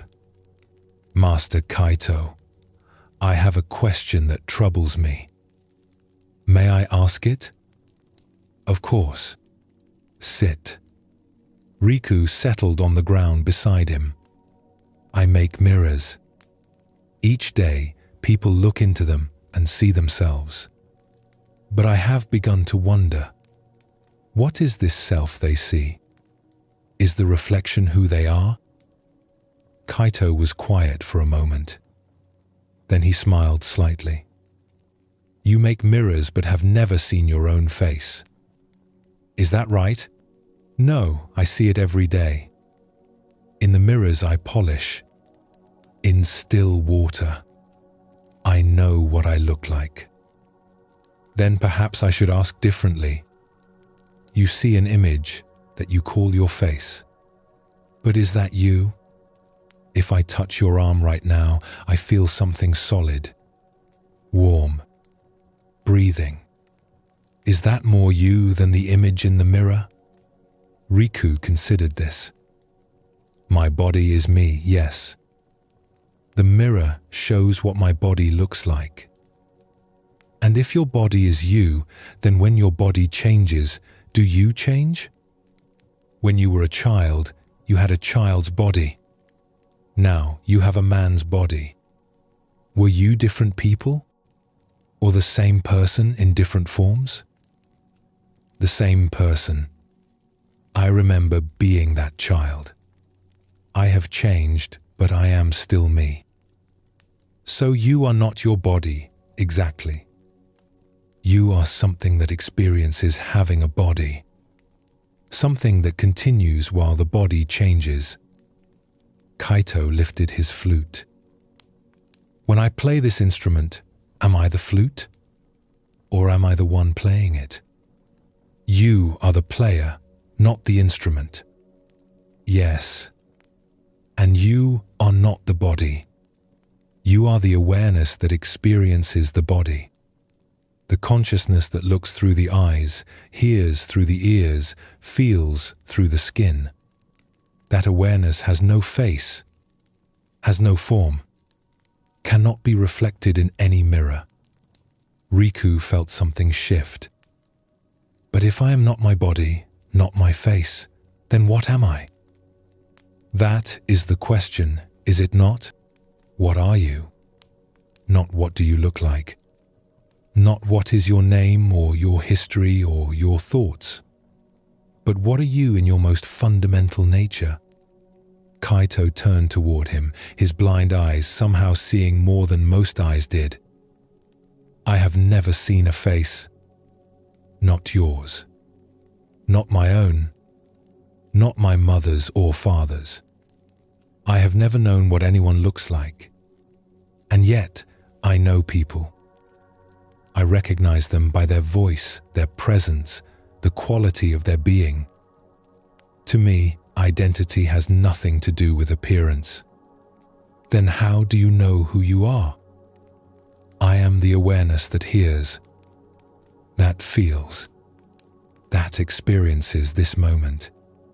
Not the experiences themselves, but that which knows them. Like you are the mirror maker, not the mirror. You create reflections, but you are not the reflection. Riku sat with this. So the mirrors I make, they show something true, but not the deepest truth. They show appearance, but not essence. Yes? And this is why people look in mirrors with such concern. They see an image and think that is who they are. They worry about how they look because they believe appearance defines them. They fear aging because they think they are their body. They compare their reflection to others and feel inferior or superior based on images. All because they mistake the reflection for the self. But we do have bodies. We do have faces. Are you saying these do not matter? They matter. Your body matters. But it is not you. It is something you experience. Something you move through the world in. Like clothing. Your robes matter. They keep you warm. They cover you. But you are not your robes. You can change them and still be yourself. Kaito played a few notes on his flute. The sound clear in the evening air. When I play, where is the music? In the flute? In the air? In your ears? Or in the awareness that hears? In all of those places. And in none of them, exactly. Yes. The music arises from all those conditions meeting. The flute, the breath, the air, the hearing. But the music itself is not located in any one place. It is an experience that happens when conditions align. Your sense of self is similar. It arises from many conditions. Body, memory, thoughts, sensations. But the self is not located in any one of these things. It is more like music than like an object. more like a process than a thing. Riku felt his understanding shifting. For 20 years he had been making objects that claimed to show people who they were, but they showed only surfaces, only appearances. The deeper truth, the awareness looking through the eyes, could never be reflected. So what should I tell people who buy my mirrors? That they are looking at an illusion? Kaito laughed gently. No need to disturb their purchase. Let them see what they see. But you can know differently. You can know that what you are creating shows one level of truth, the surface, and that beneath the surface is something the mirror cannot capture, the awareness itself, the consciousness that looks but cannot be looked at, the seer that has no face. After that conversation, Riku continued making mirrors, but his relationship with the work changed. He no longer saw the mirrors as showing who people were. He saw them as showing what people looked like. A subtle but important difference. The reflection was information, not identity. He also noticed something about himself. When he stopped identifying so completely with his appearance, with his body, with his thoughts, there was a quality of freedom. He was still Riku, the mirror maker, still had his face and form and history. But he did not feel confined by these things. They were part of his experience, not the totality of what he was. Sometimes customers would come in and talk about their appearance, about wanting to look different, about aging or imperfection. And Riku would feel compassion for how seriously they took the reflection. How much suffering came from believing the image was the self. He kept a mirror in his workshop, not polished perfectly, slightly clouded. When he looked into it, he could barely see his features, just a general shape, a suggestion of a face. And this felt more true somehow, because the clarity of reflection created the illusion of fixed identity. But the clouded mirror showed the truth. That appearance is always shifting, always approximate, never quite capturing what you actually are. Kaito had given him a teaching that went deeper than any instruction about metalwork ever could. That you are not what you see in the mirror. You are the awareness that sees. And that awareness has no form, no face, no reflection. It simply is. Always present, always aware, always here. The constant witness to all changing appearances. This story of Riku and the blind musician points to one of the most profound insights in Zen Buddhism. That what you call yourself, this sense of being someone, is not located where you think it is. You are accustomed to identifying with your body, your appearance, your thoughts. You look in a mirror and think that is you. But is it? Consider carefully. When you see your reflection, you are seeing an image. Light bouncing off a surface. The image changes depending on the mirror, the lighting, the angle. Which reflection is the real you?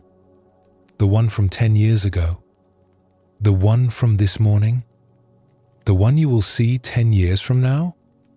They are all different images. So, which one is actually you? The body you identified with as a child is gone. Those cells have been replaced. That size and shape no longer exists. Yet, you still feel like the same person. You remember being that child. So clearly, you are not your body exactly. You are something that experiences having a body. Something that continues while the body constantly changes. The same is true of your thoughts. They come and go. Right now, you are thinking one thought. A moment ago, it was a different thought. Are you your thoughts? If so, which thought? The ones from yesterday? The ones happening now? The ones that will come tomorrow? And if you can observe your thoughts, notice them arising and passing, then who is doing the observing? The thought, or something aware of the thought? This is what Kaito helped Riku understand. That awareness itself has no form, cannot be seen in any mirror, cannot be captured in any reflection. It is what looks, not what is looked at. What experiences, not what is experienced. And this awareness is what you most fundamentally are. Not your body, though you experience having a body. Not your thoughts, though you experience having thoughts. Not your emotions, though you experience having emotions. You are the awareness in which all of these things appear, the space that holds all experience, the consciousness that knows body, thoughts, emotions, but is not limited to any of them. When you identify primarily with your body, with your appearance, you create suffering. Because bodies change, age, become ill, eventually die. If you believe you are your body, then these changes feel like threats to your existence, like you are diminishing or disappearing. And this creates fear. When you identify with your thoughts and emotions, you create suffering. Because thoughts and emotions are constantly changing, unstable, unreliable. If you believe you are your thoughts, then when difficult thoughts arise, you feel defined by them. When emotions surge, you feel overwhelmed by them. You have no stable ground. But when you recognize yourself as awareness, as consciousness itself, something shifts. Bodies still change. Thoughts still arise. Emotions still move through. But you are not threatened by these changes, because you recognize that you are not the changing content. You are the unchanging awareness that witnesses all content. This does not mean you stop caring for your body or ignore your thoughts and feelings. Your body is the vehicle through which you move in the world. Your thoughts and emotions are part of your experience, but you hold them differently, not as your identity, but as part of what you experience. Like the musician is not the flute, but plays the flute. You are not the body, but experience the body. This understanding brings a quality of freedom. When you stop believing you are the reflection in the mirror, you stop suffering over the reflection. Your face ages. So what? The awareness looking through the eyes does not age. Your body changes. So what? The consciousness experiencing the body does not change. Your thoughts are sometimes disturbed. So what? The awareness that knows thoughts is never disturbed. Riku's clouded mirror showed something important. That clear reflection creates the illusion of fixed identity. You look at a sharp image and think that is solid reality. But actually, you are always changing, always in flux. The sharp mirror lies by suggesting stability. The clouded mirror tells truth by showing approximation. In Zen Buddhism, this insight about the nature of self is foundational. You are not a fixed thing, not a solid entity. You are more like a process, like music arising from many conditions, or like a river that appears continuous but is actually always new water flowing. The form continues, but the content is always changing. and beneath both form and content is the awareness that knows them. That awareness is what you most truly are. This is not a belief to adopt. It is something to investigate directly. Look for the self you think you are.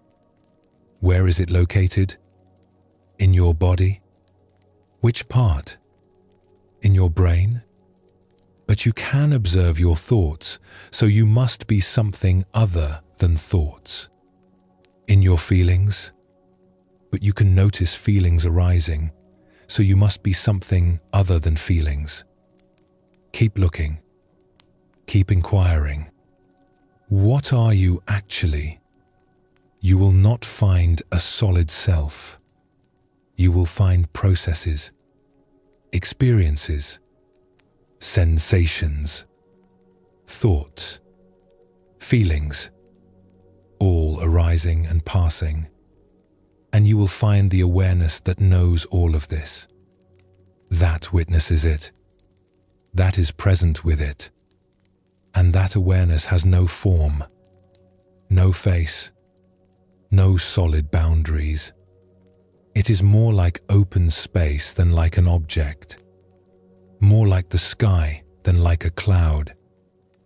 When this understanding deepens, when it becomes lived rather than just intellectual, many things change. You take yourself less seriously, not because you do not matter, but because you recognize that the story you tell about yourself is just that, a story, not the deepest truth. Beneath the story is simply awareness, simple, clear, unlimited by any particular identity. The mirror shows a face, but you are not the face. You are what looks through the eyes, what hears through the ears, what experiences this moment. And that awareness was never born and will never die. It simply is, always here, always now, always aware.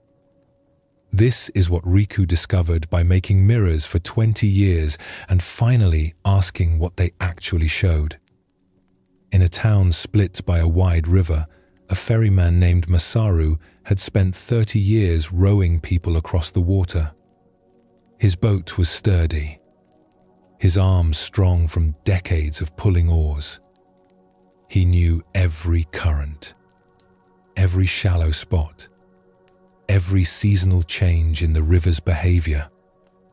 Morning and evening, he transported merchants and travelers, farmers and officials from one shore to the other. Masaru lived on the west bank, a simple house near the landing. Each morning he would wake and look across the river to the east bank. Something about the other shore had always drawn him. The way the morning light hit the buildings there, the sounds that carried across the water, the life happening on that far side.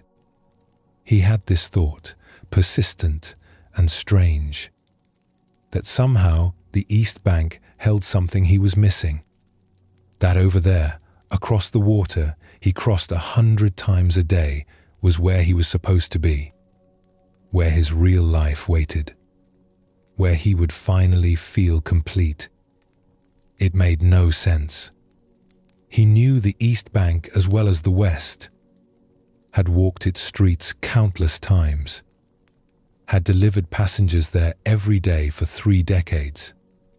There was nothing special about it. Just another shore, buildings and people and ordinary life. But still, the feeling persisted, that he was somehow on the wrong side. That crossing the river would finally bring him home. One day, a monk came down to the landing. He wanted passage across. Masaru helped him into the boat and began rowing. The monk sat quietly, watching the water. After they had traveled halfway across, he spoke. "You row this crossing many times each day, yes?" "Every day. For 30 years. and yet you seem to be searching for something. Even now, as you row, your eyes keep moving to the far shore as if looking for something there. Masaru felt exposed. You see clearly, Master. I have always felt drawn to the other side, as if something there is calling to me. Something I need to find. And have you ever gone there to look? I go there constantly. Every time I ferry passengers, I walk those streets. I see what is there, but I never find what I am looking for. So I return to the West Bank, and the feeling remains that I need to cross over, that something on the East Bank is waiting for me. The monk smiled slightly. And when you are on the East Bank, do you ever look back at the West Bank and wonder if what you seek is actually there? Masaru stopped rowing. The boat drifted on the current. Yes. Sometimes when I am on the East Bank, I feel the pull to return to the West. I think maybe I'm looking in the wrong place. Maybe what I seek is actually where I started. So you are always on one shore looking toward the other, always feeling that you need to be somewhere else. That completion is across the water, on the opposite bank. Yes. The monk was quiet for a moment.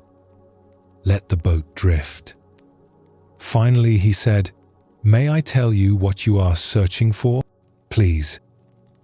You are searching for the shore, for solid ground, for a place where you can finally rest and say, "I have arrived. I am home. This is where I belong." But you are a ferryman. You live between shores. You belong to the river, not to either bank. And the river has no solid ground, just constant flow. Masaru felt something stir in his chest, an understanding trying to emerge. You think you will find peace when you finally reach the right shore, the monk continued. But there is no right shore. Both shores are the same, just places you visit briefly before returning to the river. Your home is not on land. Your home is the crossing itself, the movement between, the flow. But I need to belong somewhere, to have a place. Why? The question stopped Masaru. Why did he need to belong somewhere? What was wrong with belonging to the river? With being someone who moved between places rather than someone fixed in one place? I thought, he said slowly, that finding the right place would bring peace. That arrival would end this restless searching. But you have never been lost, the monk said gently. You have always been exactly where you are, rowing this boat, crossing this river, moving between shores. This is your place, not the West Bank or the East Bank, but the river itself, the crossing, the space between. He gestured to the water around them. Right now, you are neither on the West Bank nor the East. You are in between, and this troubles you. You think being in between is temporary, that it is a transition to the real destination. But what if this is the destination? What if the crossing is not the path to home, but is home itself? Masaru looked around. They were suspended over deep water, the West Bank behind them, the East Bank ahead, neither close enough to touch, just the boat and the river and the sky. And for the first time, he noticed how peaceful this was, how quiet, how complete, not going anywhere, not coming from anywhere, just here in the middle of the river in the middle of the crossing. "You have been looking for something," the monk said, "that you already have. You think peace is somewhere else, on a different shore, in a different life. But peace is here, in this boat, on this river, in this moment of crossing. You do not need to arrive anywhere. You are already here. But I keep feeling drawn to the other side. Keep thinking something is waiting there. That feeling is not about the shore. It is about the belief that now is not enough, that here is not right, that you need to be somewhere else, someone else, something else. But you are already complete. This moment is already whole. The crossing contains everything you need, not because it is special, but because there is nothing missing from this moment except what you imagine should be here, but is not." Masaru picked up the oars again, continued rowing, but something had shifted. He was still crossing the river, still moving from one shore to the other, but he was no longer trying to arrive anywhere. The crossing itself was the arrival.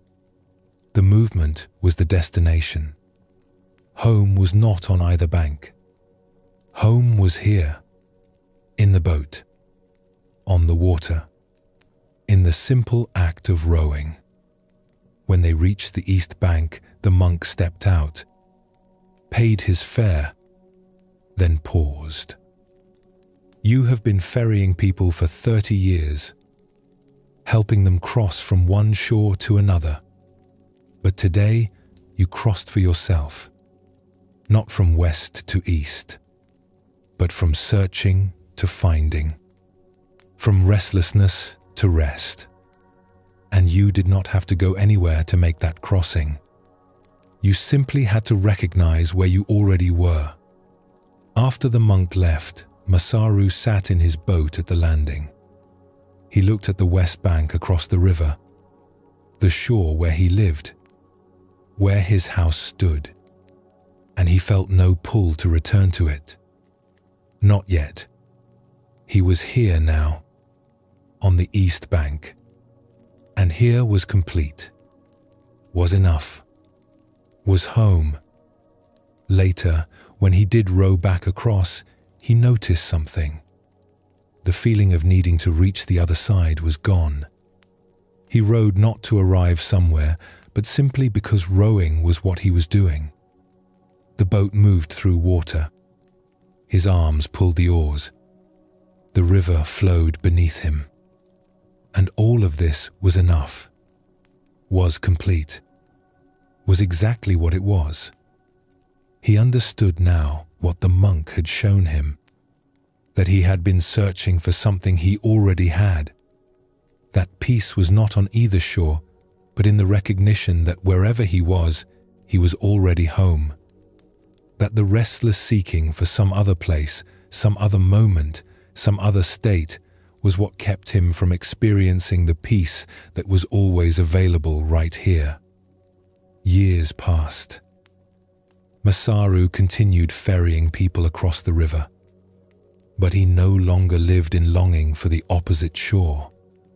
He lived in the crossing itself, in the simple present moment of being exactly where he was, rowing when rowing, resting when resting, on the west bank when on the west bank, on the east bank when on the east bank. Each moment complete in itself, each place home because home was not a location. Home was the recognition that he was always already where he needed to be. This story of Masaru and the river speaks to a pattern that creates much of human suffering.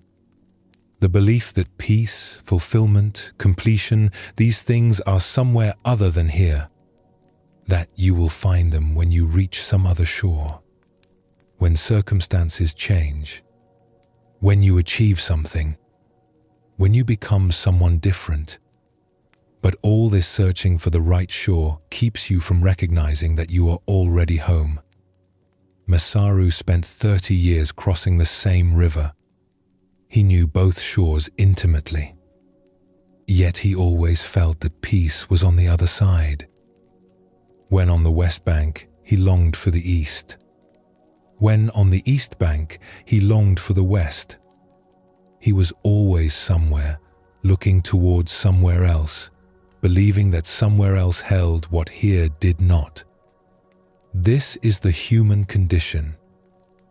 You are here, now, in this life, in this moment. But you believe fulfillment is somewhere else. In the future, after you achieve your goals. In the past, when things were different. In some other place, some other circumstance, some other version of your life. And this belief keeps you from recognizing that what you are searching for is not absent. It was never absent. You simply were not looking at what is actually here. Zen Buddhism teaches that this searching is based on a fundamental misunderstanding.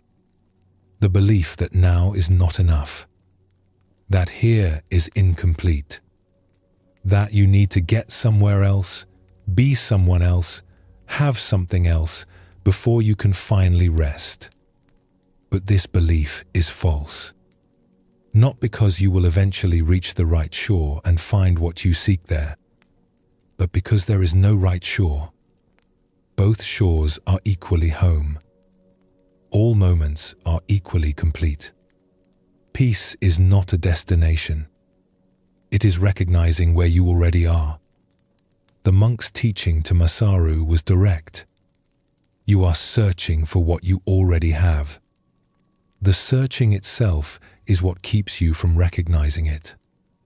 When you stop looking for peace somewhere else and simply notice what is here, you discover that peace was never absent. It was just obscured by your belief that it had to be found elsewhere. This does not mean your circumstances do not matter. Masaru still needed to row his boat, still needed to eat and sleep and maintain his livelihood. The monk was not suggesting he should stop working or stop having preferences.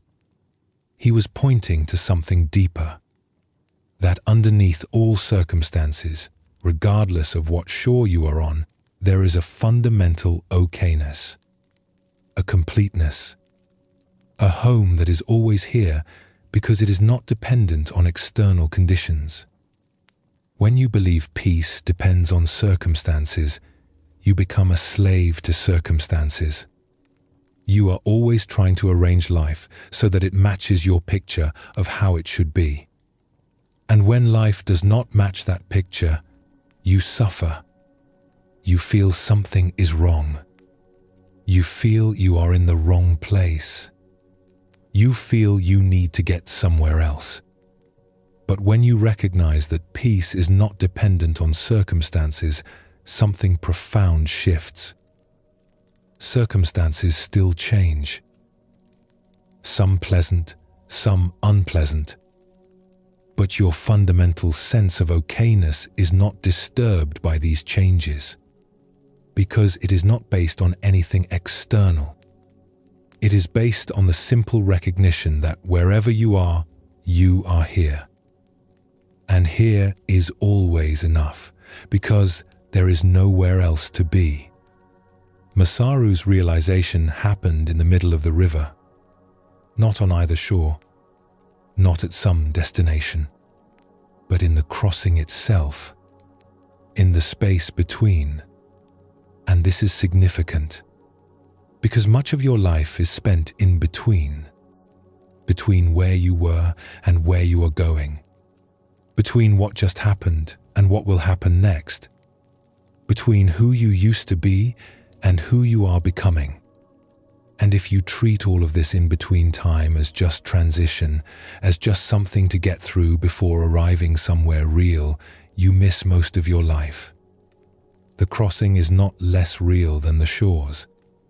The movement is not less important than the destination.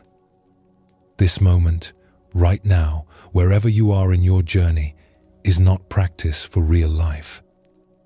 It is real life. It is the only life there is. And when you can recognize this, when you can meet this moment as complete rather than as insufficient, everything changes. You stop waiting for some future moment to start really living. You stop believing that happiness is somewhere ahead, something you will reach after you accomplish certain things. You recognize that happiness, peace, fulfillment, these are available right now. Not because circumstances are perfect, but because you are here, aware, alive. And that is enough. That has always been enough. This teaching from Zen Buddhism is both simple and profound. Stop searching, not because you have found what you were looking for, but because what you were looking for was never lost. Peace is not absent. It is just obscured by your belief that it should be found somewhere else. When you stop looking away from here, when you stop believing elsewhere is better, when you simply rest in where you actually are, you discover what Masaru discovered. That you have always been home. That the crossing is not leading home. The crossing is home. This moment is not lacking anything except what you imagine it should contain, but does not. Your breath right now. Your body in this moment. The simple fact of being aware. This is not preparation for peace. This is peace. Available always. Here always. Never absent. Just waiting for you to stop searching long enough to recognize it. As you rest now, breathing naturally, these teachings about the nature of self settle into your awareness. You are not what you see in mirrors, not the changing body or the passing thoughts. You are the awareness that witnesses all changing things. And that awareness is not somewhere else, not on some other shore, not in some future moment. It is here, now, always present, always home. This simple recognition is what Zen Buddhism points to again and again. Stop searching. Stop becoming. Stop trying to arrive. You are already here. You have always been here. And here is complete. A farmer named Daichi worked land that his family had farmed for generations. The fields were modest but fertile. Each year he planted rice in the spring, tended it through summer, harvested in autumn. The work was hard but predictable. The land provided enough to feed his family and sell a small surplus at market. The village where Daichi lived depended on the seasonal rains. Spring rains filled the paddies. Summer rains sustained the growing rice. Without adequate rain, the harvest failed. Everyone knew this. Rain was life. This particular spring, the rains did not come. Week after week, the sky remained clear. Daichi planted his rice seedlings as usual, hoping the rain would arrive soon. But the paddies began to dry. The seedlings wilted. Still no rain came. Daichi tried everything he could think of. He carried water from the river, bucket by bucket, trying to keep his fields wet. But it was not enough. The work was exhausting. His back ached. His hands blistered. And still the plants suffered. Other farmers in the village were doing the same. Everyone carrying water. Everyone watching the sky. Everyone hoping for clouds that did not come. The worry was constant. Conversations at the well centered on the drought. When would it end? What would they do if the harvest failed? How would they survive? Daichi found himself consumed by the problem. He woke each morning and immediately looked at the sky, clear again. He worked all day carrying water, trying to save his crop. He lay awake at night worrying about the future. The worry was wearing him down more than the physical labor. One afternoon, exhausted from carrying water, Daichi sat down at the edge of his field. He was too tired to continue, too discouraged to keep fighting. He looked at his withering rice plants and felt defeated. An old woman was walking along the path beside his field. Her name was Ume. She lived alone at the edge of the village. She had farmed once, but was now too old for such work. She saw Daichi sitting there and approached. "The drought is hard," she said, settling herself on the ground beside him. "I do not know what to do," Daichi said. "I work all day and it is not enough. The plants are dying. My family depends on this harvest, but I cannot make it rain." Ume was quiet for a moment. Then she asked, "Are you trying to make it rain?" "No, of course not. But I am trying to save my crop, trying to keep the plants alive until the rain comes." "And is it working?" Daichi looked at his struggling fields. "No, not really. Some plants are surviving, but barely. Most are too far gone. So you are exhausting yourself for something that may not be possible. What else can I do? Should I just give up? Let everything die?" "I am not saying that. But I notice you are carrying two burdens. The burden of the actual work, carrying water, and the burden of believing you can prevent this drought from affecting you. The work is unavoidable. But the second burden, that one you are adding yourself." Daichi felt frustration rising. "So I should just accept that my family will go hungry? That all my work this year is wasted? The drought is here whether you accept it or not. Your acceptance does not make it worse. But your resistance makes you suffer more. You are fighting against something you cannot change. The sky will rain when it rains. Until then, it will not. And your worry does not bring the rain any sooner. But I feel like I should be doing something." You are doing something. You are carrying water. You are doing what is actually possible. But alongside that, you are also fighting reality, arguing with the sky, demanding that things be different than they are. That arguing is what exhausts you. Not just the work, but the refusal to accept what is actually happening. Daichi sat with this. It was true that he was arguing with reality. Every morning he woke hoping the drought would be over. Every evening he felt frustrated that it continued.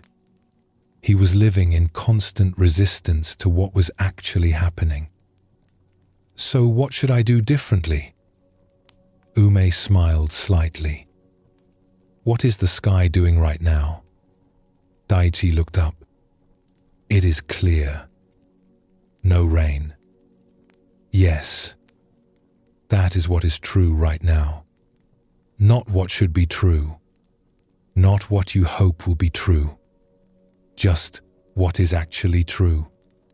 The sky is clear. The drought continues. This is reality today. And tomorrow? Tomorrow will be what it is. You do not know yet. Maybe rain will come. Maybe it will not. But tomorrow is not here. Only today is here. And today, the sky is clear. But if I accept that, if I stop hoping for rain, does that not make things worse? Does hope not matter? Hope is fine.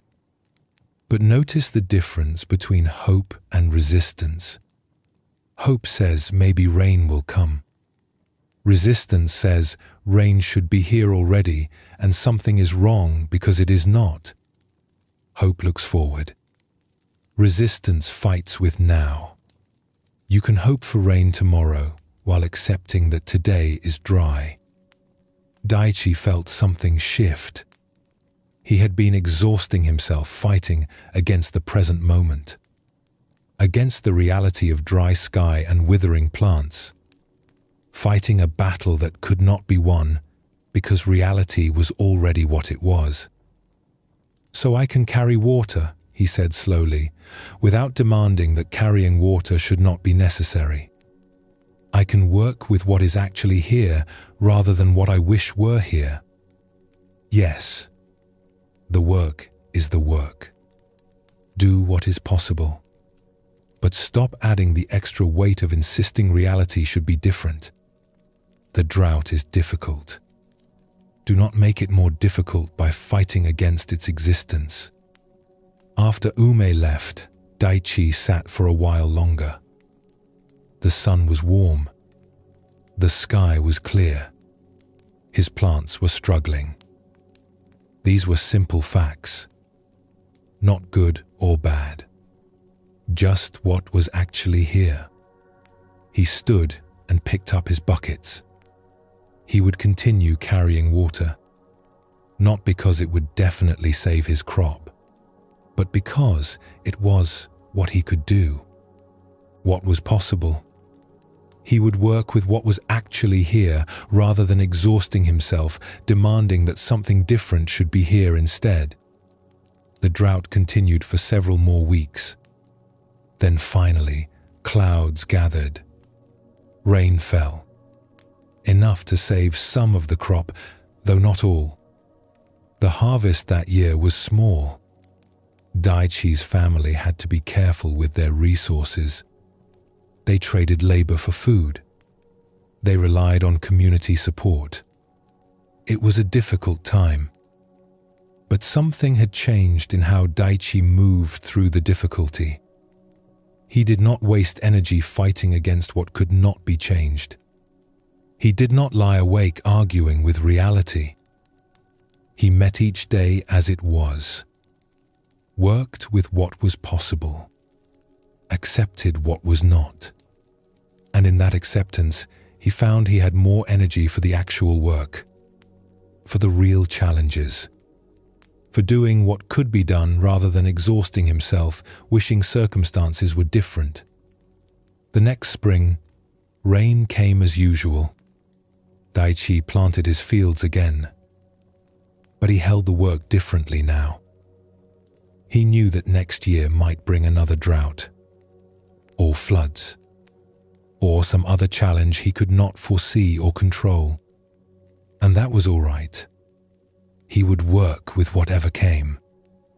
Meet reality as it actually was. Save his resistance for things that could actually be changed and let go of fighting against things that could not. This story of Daichi and the drought touches something familiar. The exhaustion that comes not just from difficult circumstances, but from fighting against those circumstances. From insisting that reality should be different than it is. From carrying the double burden of both the actual problem and the resistance to the problem existing. The drought was difficult. Real hardship. Daichi's worry about his family's survival was legitimate. His efforts to save his crop were appropriate. None of this was the problem. The problem was the additional layer, he added. The constant argument with reality. The mental and emotional energy spent wishing things were different. Demanding that the sky should rain. Feeling that something was wrong with the universe because circumstances were hard. This pattern shows up everywhere in human experience. Circumstances arise that we do not want. Illness, loss, disappointment, change.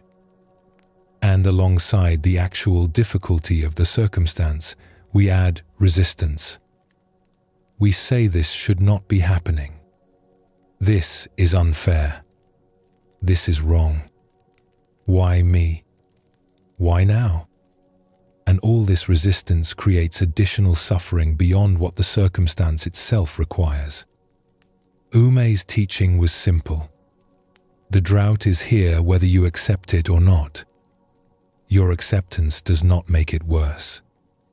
But your resistance makes you suffer more. This is worth sitting with.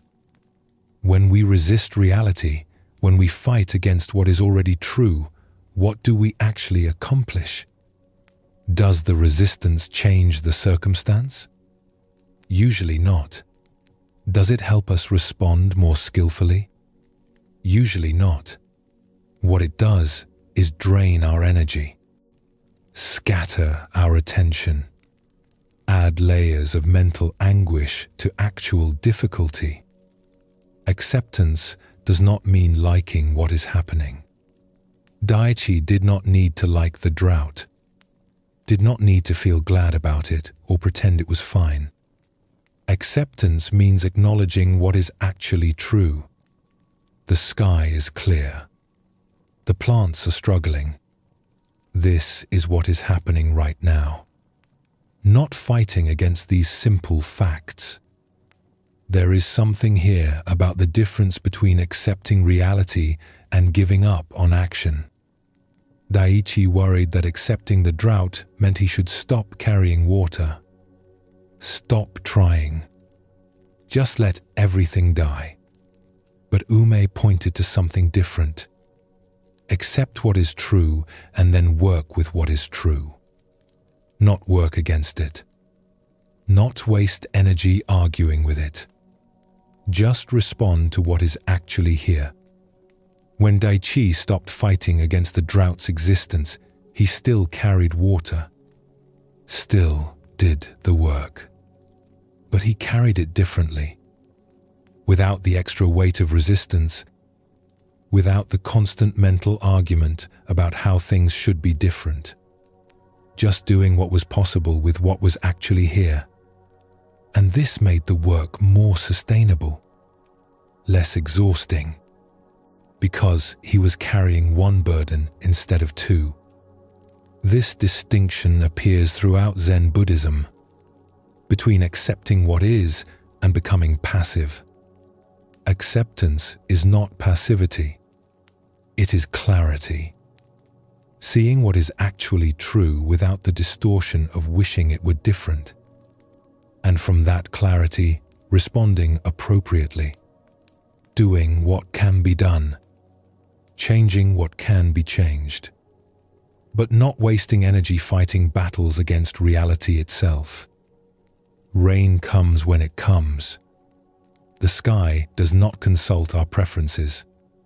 Circumstances arise according to their own causes and conditions, most of which are beyond our control or influence. We can work with circumstances. We can respond to them. We can do what is possible within them. But we cannot make reality different through sheer force of resistance or wishful thinking. Daichi discovered that acceptance actually gave him more energy for useful action. When he stopped spending energy on resistance, that energy became available for the actual work. For carrying water, for caring for his family, for finding creative solutions. The resistance had been draining him more than the physical labor. There is a kind of peace that emerges from this way of meeting life. Not the peace of everything going well, but the peace of not fighting against what is already true, of working with reality rather than against it, of responding to what is actually here rather than what we wish were here instead. The drought eventually ended, but another challenge will come. This is the nature of farming, the nature of life. Conditions change, sometimes favorably, sometimes not. And each time, there is a choice. Meet what comes with acceptance and then respond appropriately. Or fight against its existence and exhaust ourselves in futile resistance before finally doing what needs to be done anyway. In a small town known for its tea ceremony tradition, a man named Ryota had practiced the art for 50 years. He had studied since childhood, learned the precise movements, the exact sequence, the careful attention required for every gesture. By the time he reached old age, he was recognized as a master. Students came to learn from him. Families requested him to perform ceremonies at important occasions. The tea ceremony required steady hands. Each movement was precise. Pouring water at the right temperature, whisking tea to the perfect consistency, handling delicate bowls with care. For 50 years, Ryota's hands had been reliable, steady, skilled. Then one morning, as he was preparing tea for his morning practice, his hands began to tremble. Just slightly at first, barely noticeable, but enough that a few drops of water splashed outside the bowl. Enough that the whisk moved less smoothly than usual. Ryota paused, looked at his hands. The trembling continued. He tried to steady them through force of will, but that made it worse. He set down the utensils and waited. After a few moments, the trembling subsided. He continued his practice, but over the following days, the trembling returned. Sometimes mild, sometimes stronger, always at unpredictable moments. He would be pouring water and suddenly his hands would shake. He would be lifting a tea bowl and nearly drop it. Movements that had been fluid for decades became uncertain. Ryota felt panic growing. His hands were his livelihood, his identity. He was the tea master with the graceful movements, the perfect precision. What would he be if his hands could no longer perform the ceremony properly? He tried to hide the trembling, gripped utensils tighter, moved more carefully, cancelled practice sessions when the shaking was bad. But he knew he could not hide it forever, and the effort to hide it was exhausting. He had a ceremony scheduled. A wealthy family's daughter was getting married. They had requested Ryota specifically. It was an honor he could not decline. But as the date approached, his anxiety grew. What if his hands shook during the ceremony? What if he spilled tea or dropped a bowl in front of everyone? His reputation would be ruined. He would be humiliated.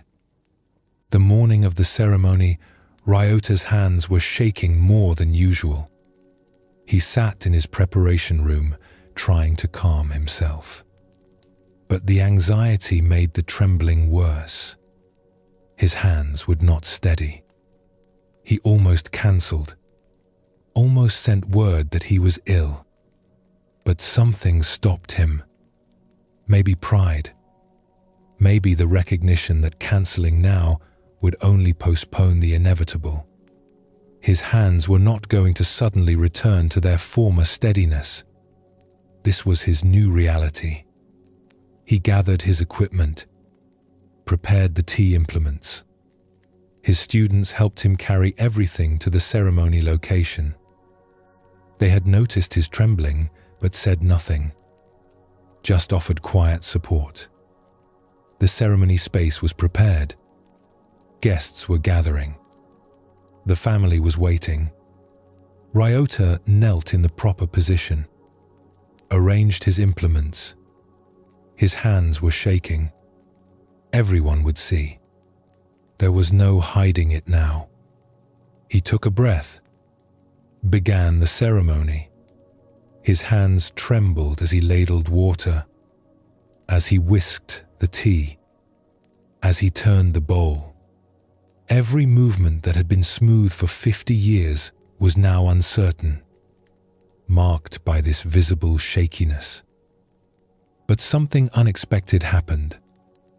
Instead of disaster, instead of humiliation, there was something else in the room. A quality of attention. The guests were not looking at him with judgment or disappointment.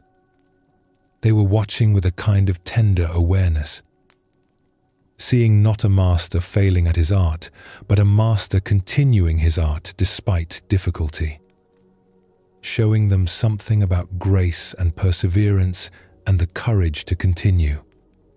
One of the guests, an older woman, spoke softly after Ryota had served the tea. "Thank you, Master Ryota. That was the most moving ceremony I have witnessed. We saw not just the perfection of form, but the humanity within the form." After the ceremony, after the guests had left, Ryota sat alone with his trembling hands. He looked at them. These hands that had served him so well for so long, that were now changing, becoming something different. And he realized something. He had been trying to perform the ceremony as he always had, trying to maintain the same precision, the same steadiness, trying to be the master he used to be. But he was not that person anymore. His body had changed. And fighting against that change was creating suffering beyond the change itself. What if he stopped fighting? What if he accepted that his hands now trembled? That the ceremony he could perform now was different from the ceremony he performed 10 years ago? Not worse. Different. Marked by trembling hands. But still a ceremony. Still an offering. Still containing everything essential about the practice. His senior student, a woman named Hana, came to help him pack the equipment. She had been with him for 20 years. She had noticed his struggles over the past months. "Master, may I speak plainly?" "Please." "I have watched you fight against your shaking hands. I understand why. The tea ceremony demands precision. But I wonder if you are missing something." "What am I missing?" "The ceremony is not about perfect hands. It is about perfect attention, about presence, about meeting this moment with full awareness. Your hands shake now. This is true. But your attention has not diminished. Your presence has not diminished. Your understanding of the ceremony has not diminished. Only your hands have changed." Ryota felt tears forming. "But the movements should be smooth, precise. That is what I have always taught." "Yes, when smooth and precise are possible, that is beautiful. But when they are not possible, what then? Do we abandon the practice? Or do we find the practice within new limitations? I do not know how to do this ceremony with shaking hands. Then perhaps you are learning a new ceremony, the ceremony of acceptance, of continuing despite difficulty, of showing that practice is not about perfection, but about presence, about doing what is possible with what is actually here." Over the following weeks, Ryota slowly stopped fighting against his trembling hands. He did not try to hide them, did not cancel sessions, did not grip utensils tighter trying to force steadiness. He just performed the ceremony as he could perform it now, with trembling hands, with less precision than before, but with complete presence. His students noticed something. The ceremonies had a different quality now. less formal, more intimate. There was something human in them that had perhaps been missing before. When everything was perfect, the ceremony could feel distant, untouchable. But now, with Ryota's visible struggle, with his hands shaking and yet continuing, the ceremony felt more accessible, more real. Students who had been intimidated by the precision required found themselves more willing to try. If the master's hands could tremble and he could still perform the ceremony, maybe their own imperfections were acceptable too. Maybe the point was not achieving flawless execution, but bringing full attention to the practice, regardless of how the execution turned out. Ryota realized something profound. He had spent 50 years pursuing perfection in the tea ceremony, and there was value in that pursuit. It had developed his skill. But somewhere along the way, he had confused perfection of form with the essence of the practice. He had thought the ceremony was about precise movements, but the movements were just the container.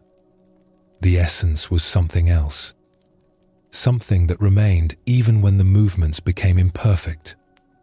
The essence was presence, attention, the quality of awareness brought to each moment, the care taken with each gesture, the respect shown to the implements, to the tea, to the guests. All of this remained even when his hands shook. Was even perhaps more visible now that the distraction of perfect technique was removed. He continued teaching, continued performing ceremonies. His hands never stopped trembling. If anything, they got worse as he aged. But he was no longer fighting against them.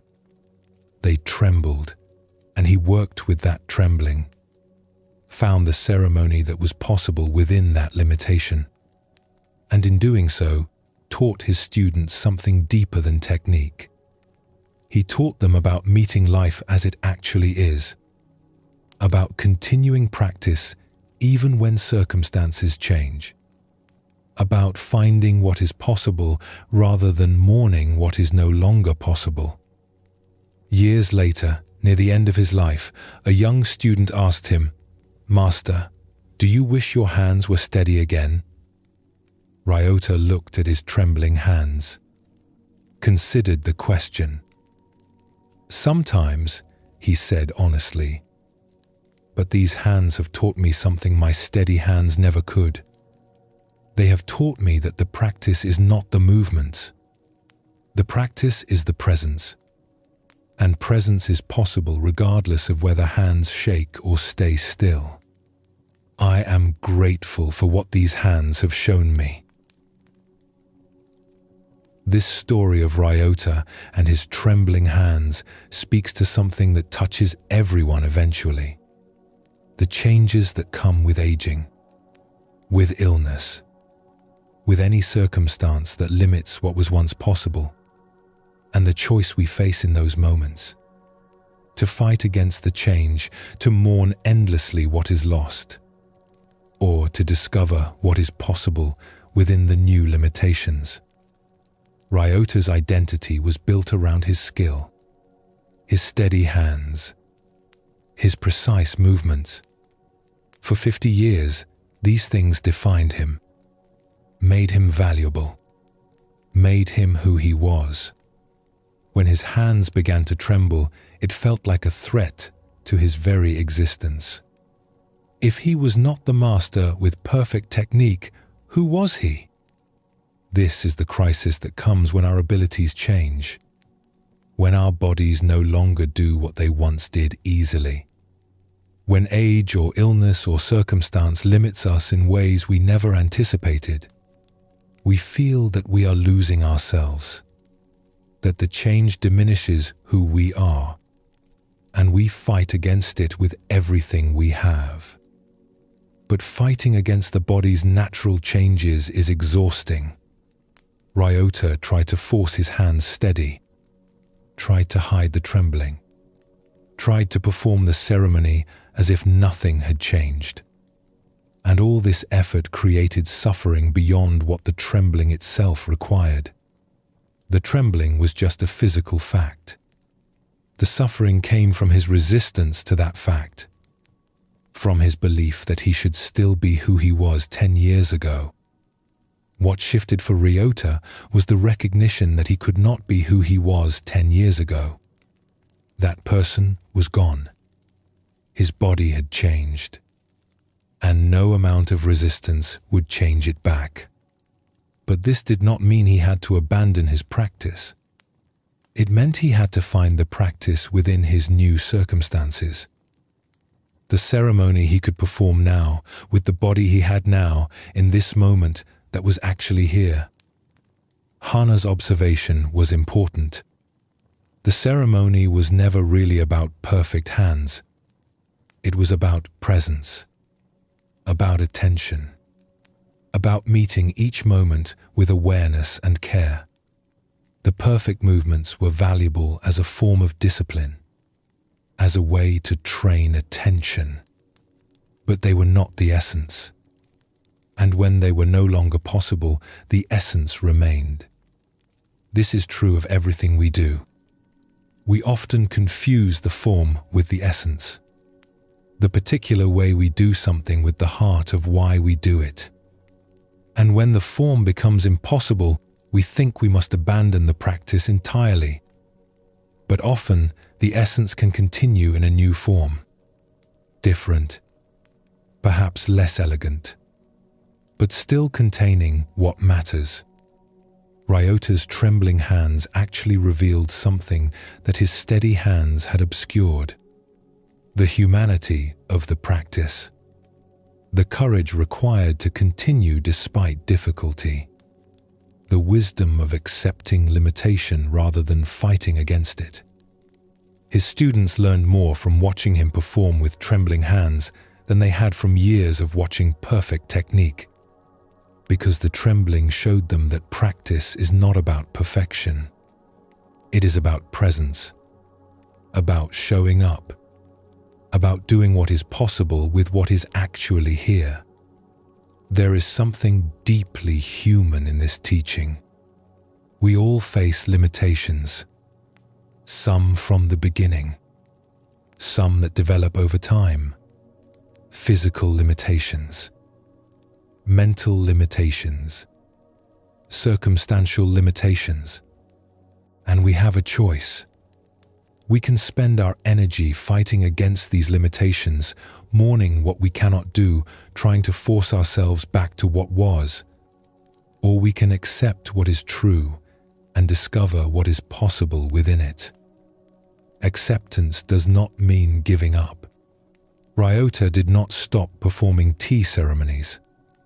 He did not abandon his practice. He found the practice within his new reality. The ceremony he could perform with trembling hands. Not the same ceremony as before, but still a ceremony, still valuable, still an expression of the tradition, just marked now by the truth of his aging body.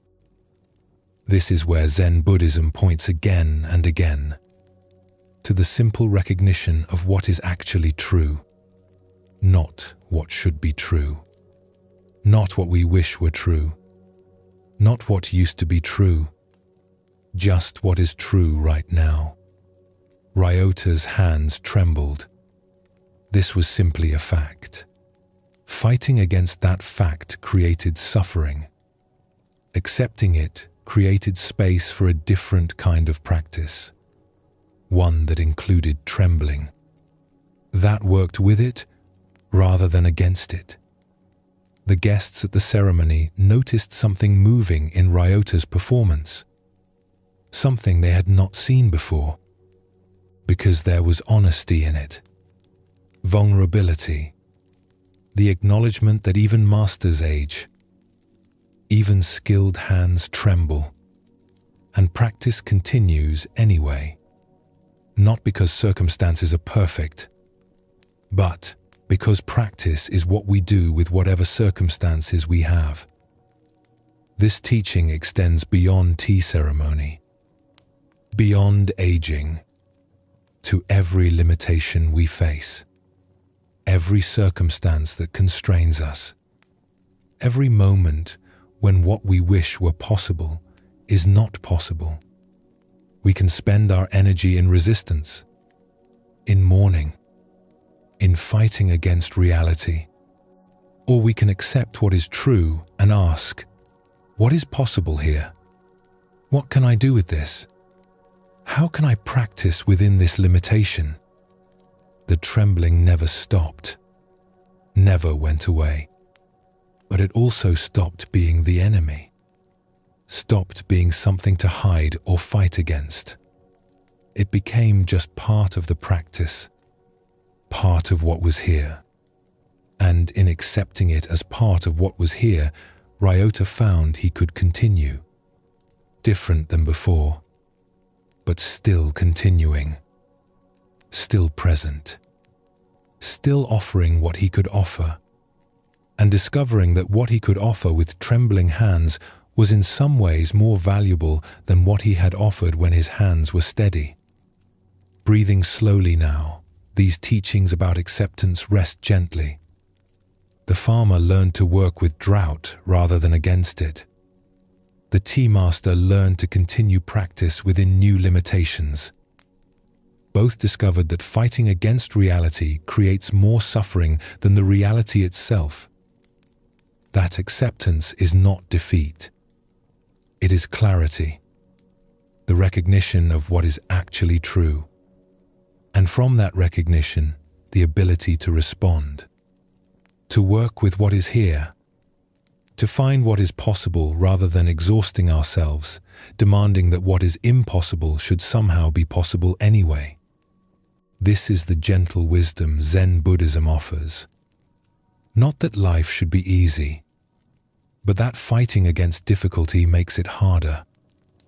That acceptance creates space. Space to breathe. Space to respond. Space to discover what can be done with what is actually here. The stories you have heard tonight are like seeds. Small, simple, planted quietly. They do not need to be remembered perfectly or analyzed deeply. They will work in you in their own way, in their own time, growing into understanding when the moment is right. These teachings from Zen Buddhism are not complicated.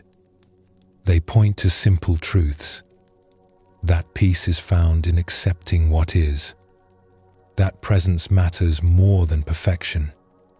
That you are not what you think you are. That holding tightly creates suffering.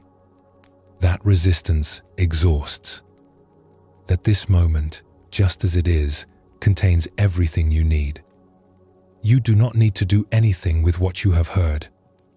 Do not need to become someone different. Do not need to fix yourself or improve yourself or change yourself. The teachings simply invite you to notice, to recognize, to see what has always been here but perhaps overlooked. Your breath has continued throughout these hours, in and out, without effort, without trying. This simple rhythm has been here all along, present, reliable, available. A reminder that life continues, that you continue, that each moment arrives fresh, regardless of what came before. As you rest now, or as you move towards sleep, know that you carry nothing you do not need. The stories are here if they serve you. The teachings are available if you wish to return to them. But you are complete already, not lacking, not broken, not in need of fixing, just here, just breathing, just being. Thank you for walking this path tonight, for listening, for allowing these ancient words to find their way to you. May you rest well. May you wake refreshed. May you meet tomorrow with the same gentle awareness that has been here all along, quiet and patient, waiting for you to recognize it. Sleep well, and thank you for joining us here at Sleepy Monk.